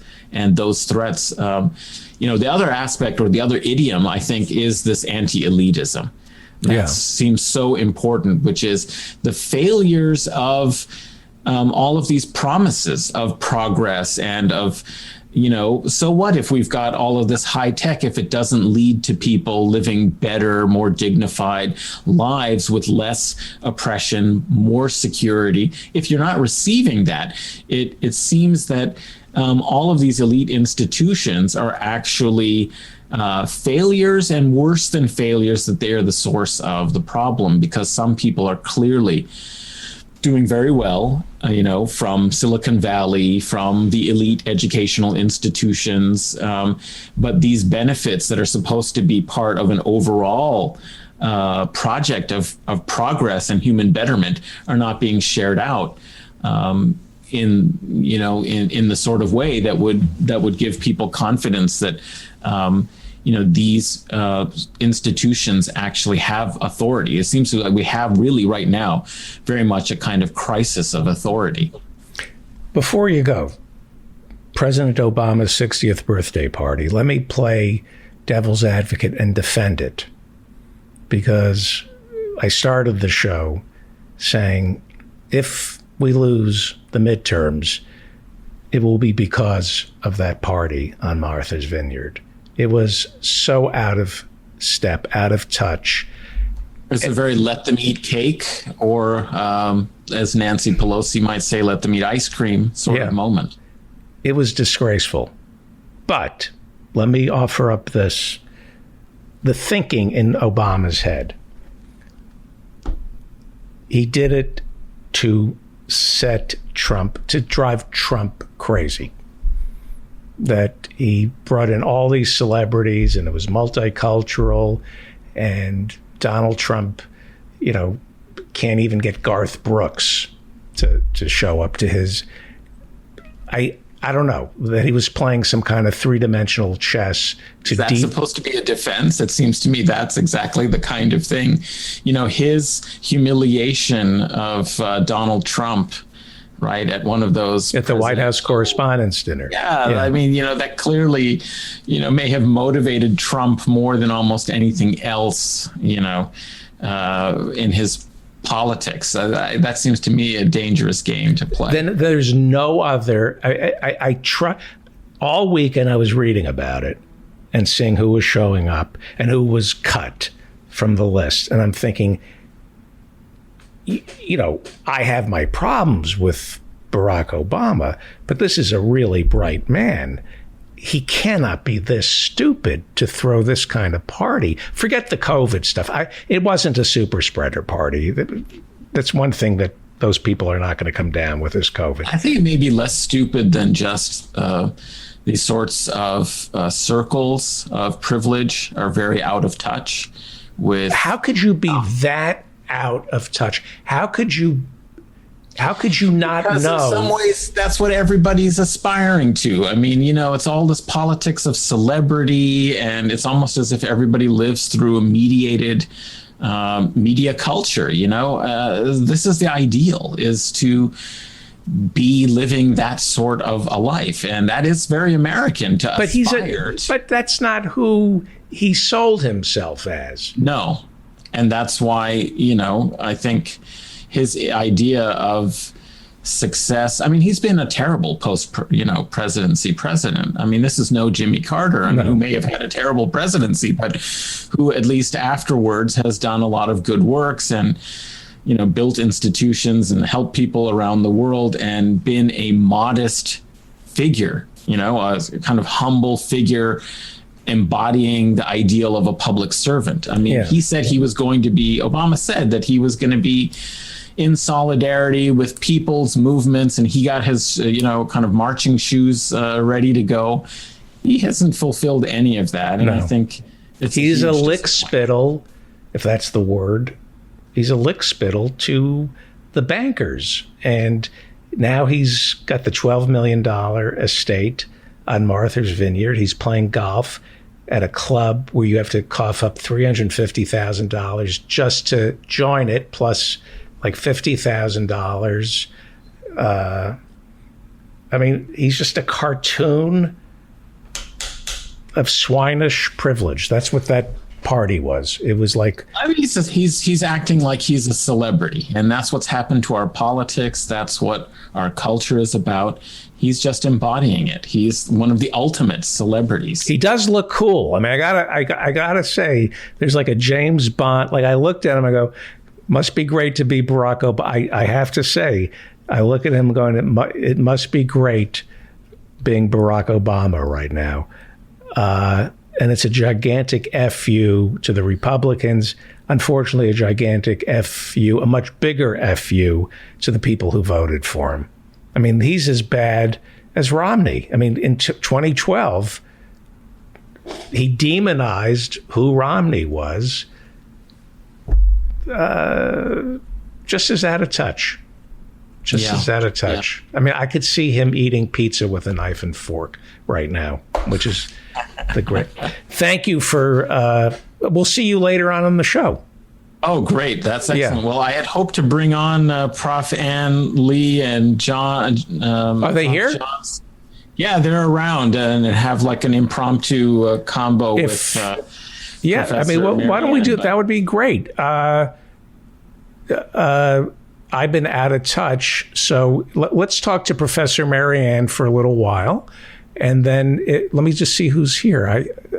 There's Professor Marianne, and if Professor Lee and Professor John want to join us, that would be great. I should have done that at the start of my session so that I'm not taking Marianne's time. It's something I wanted to do, but you immediately threw me a curveball, and I know. I tried to swing at it. This is thank you. Hungry. I should have taken the pitch.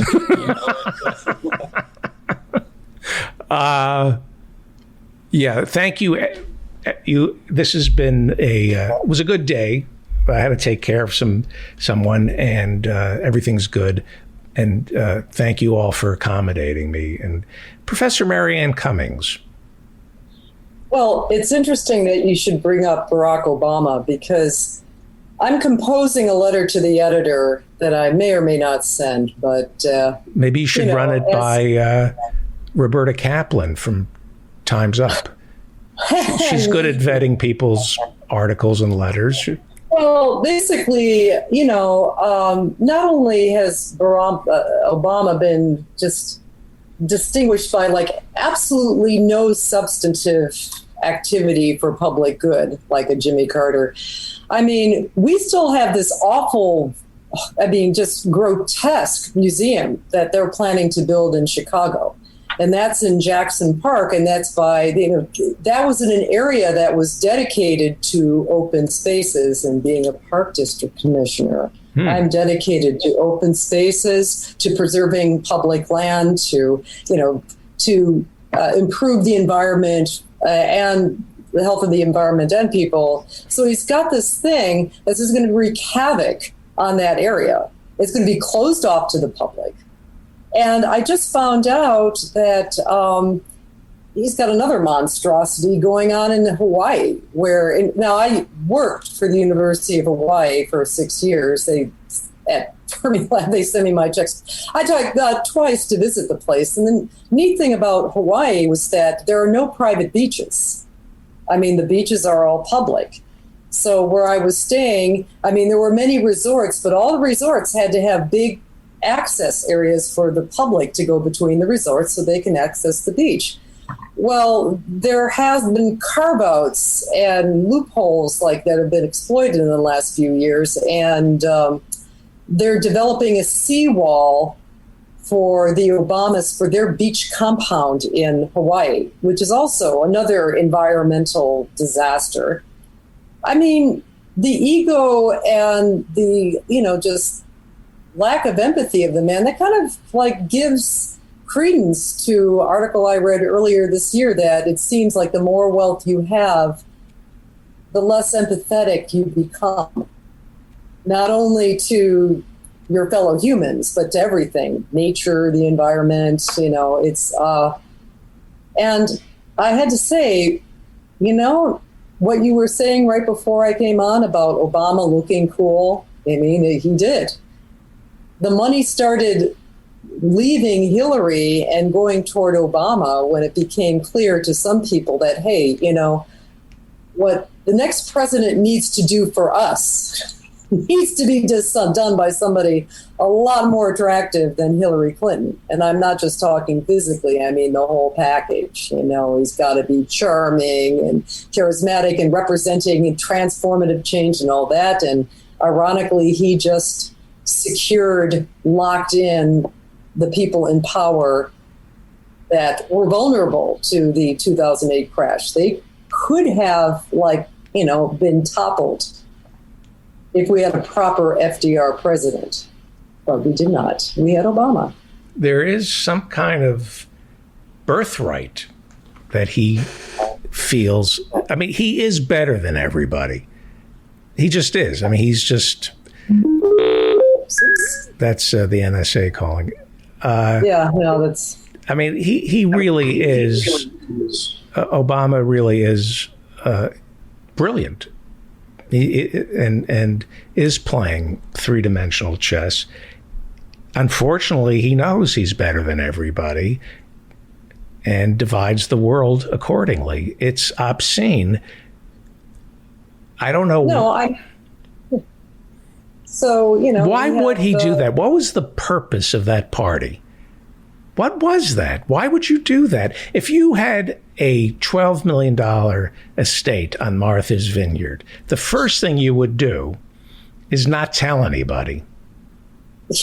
Right? I mean, that's the first thing. I mean, if you were a decent human being, you'd kind of be ashamed of doing something like that. But the whole point of having your estate on Martha's Vineyard is to just, hang out with Larry David and all the people who live on Martha's Vineyard and keep it, Carly Simon, and just keep it DL. Have the party in Chicago. Then you go, he's spreading the money around. Why would you do that? We've already been trying to argue with Obama through the Democratic Party that he should have had the monument to his great self, in Humboldt Park or on the west side of Chicago, some of these places that are economically blighted, so that could use an infusion of, economic activity. But no, he had to grab the public land in a very nice section of Chicago. So is that like a eminent domain type of thing? I don't even know what justification they used. I tried to find out, and they were saying something about, well, it'll be in the public interest like presidential libraries are. It's not even a presidential library. That's going to be somewhere down the road. It just is, from all appearances, just appears to be a monument to himself. And it doesn't appear as it's going to have unfettered public access, to the waterfront and to the, traditional parks, to the Jackson Park area. And many old trees are going to have to be felled. It's going to be a disaster.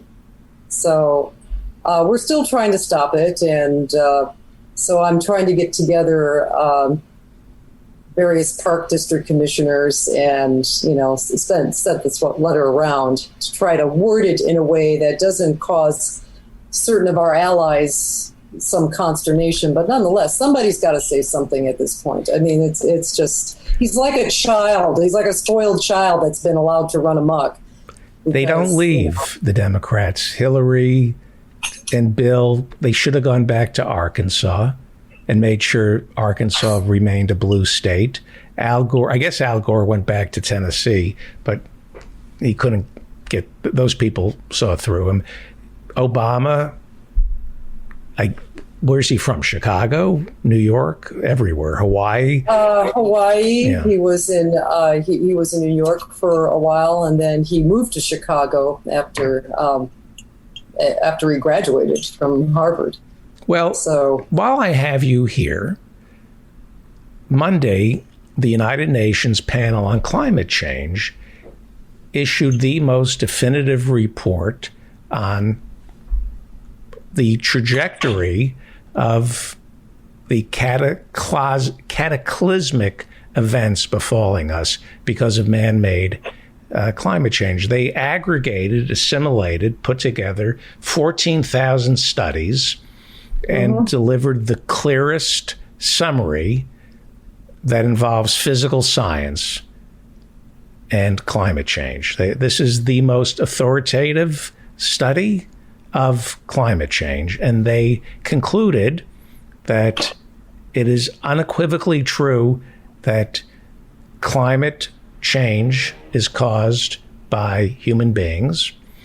They say that our ability to study the climate is way more precise, and that the next 30 years, no matter what we do, is going to get worse. And it's happening. Yeah, I think we can't call it climate change anymore. We have to change the tense. It's changed. The climate has changed. And now we're just watching the slow motion train wreck. they offer up 5 different futures for the planet. But in the end, there still is a window that we can still take the climate back from the abyss. But we only have about, 20 years? Oh, we have to be acting now, as in several years ago. But unfortunately, there doesn't seem to be a capability of leadership in Washington. It's not just lack of leadership now. It's just like I'm looking at some of these people who have to be smart enough to know what's going on. And they have done everything possible. And I'm talking about the Democrats who supposedly are worried about this kind of stuff. They've done everything possible to make sure that they are not able to change a damn thing. I mean, I still haven't gotten a reasonable explanation of what is their thinking behind having a bipartisan bill for infrastructure, which includes nothing, by the way, except for for climate, except for a possible $25 billion subsidy to fossil fuels. And this $3.5 trillion, which seems to at least start us on the right path. Why are they bothering with the bipartisan bill? Because because we've talked about this. Yeah. Because there's nothing in it that's bad. It's just not enough. Oh, there's plenty in it that's bad. What's bad? The bipartisan bill, the massive privatization of public assets in the infrastructure bill we're talking about, and these public-private partnerships are just largely a disaster. It's just a way to give away to private industry and private finance now public assets. I think we are just grinding our time away. I think what's destructive about it, apart from that, and the proposed rather regressive tax structure that would pay for some of this, is that it's grinding up time. It's just grinding up. What has gotten done in the last month? And now they're off on vacation. And what will get done in the 5 weeks that they're going to have in the fall to do anything at all? They needed to push the Bernie Sanders bill out the door like yesterday. Well, here's what Bernie said. Here's what Bernie said. Yeah. Let me play you something Bernie said. I think Congress is on vacation. I think the Senate. Well, this is what Bernie said today. Well, Senator McConnell, things are changing. Oh. For once in a very long time, the United States Congress is going to stand with working families and not just the rich and the powerful.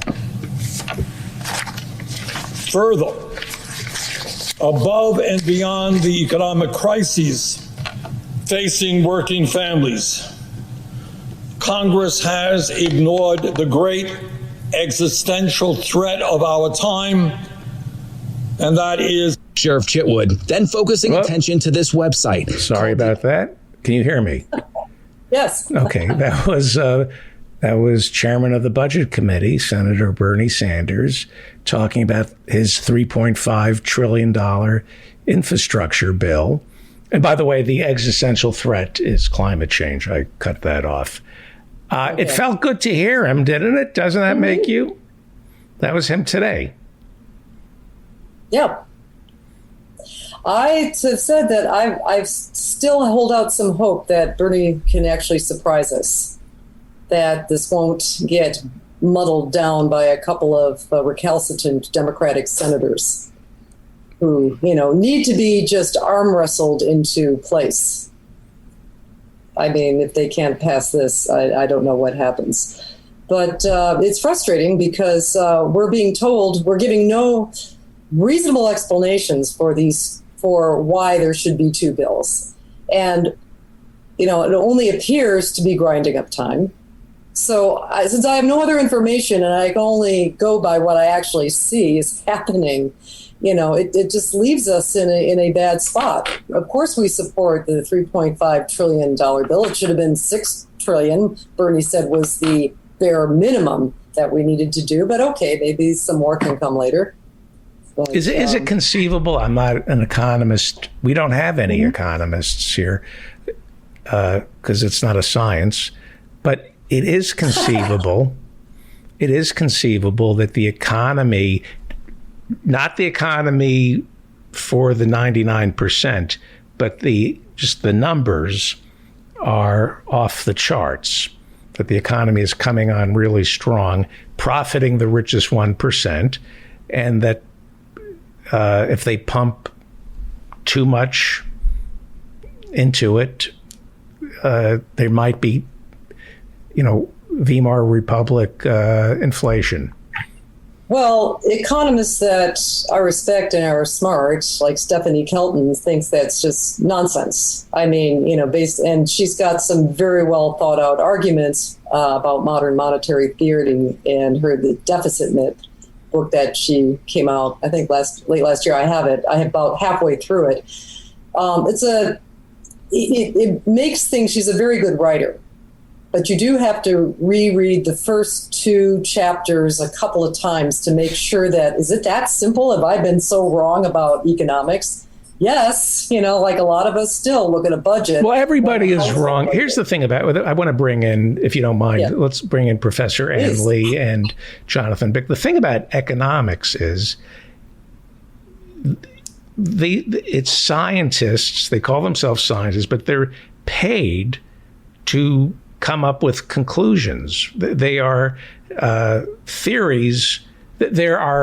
Economics is an ideology in search of facts. So you can still have Stephen Moore and Arthur Laffer promoting supply side economics. Nobody knows anything. It's what they say happened, and it's revisionist history. They can. Amity Shales now is rewriting history and claiming that Herbert Hoover saved America during the Depression, and it was FDR who almost bankrupted us. I mean, you can interpret it any way you want. Heather Long has a list of the items driving up inflation.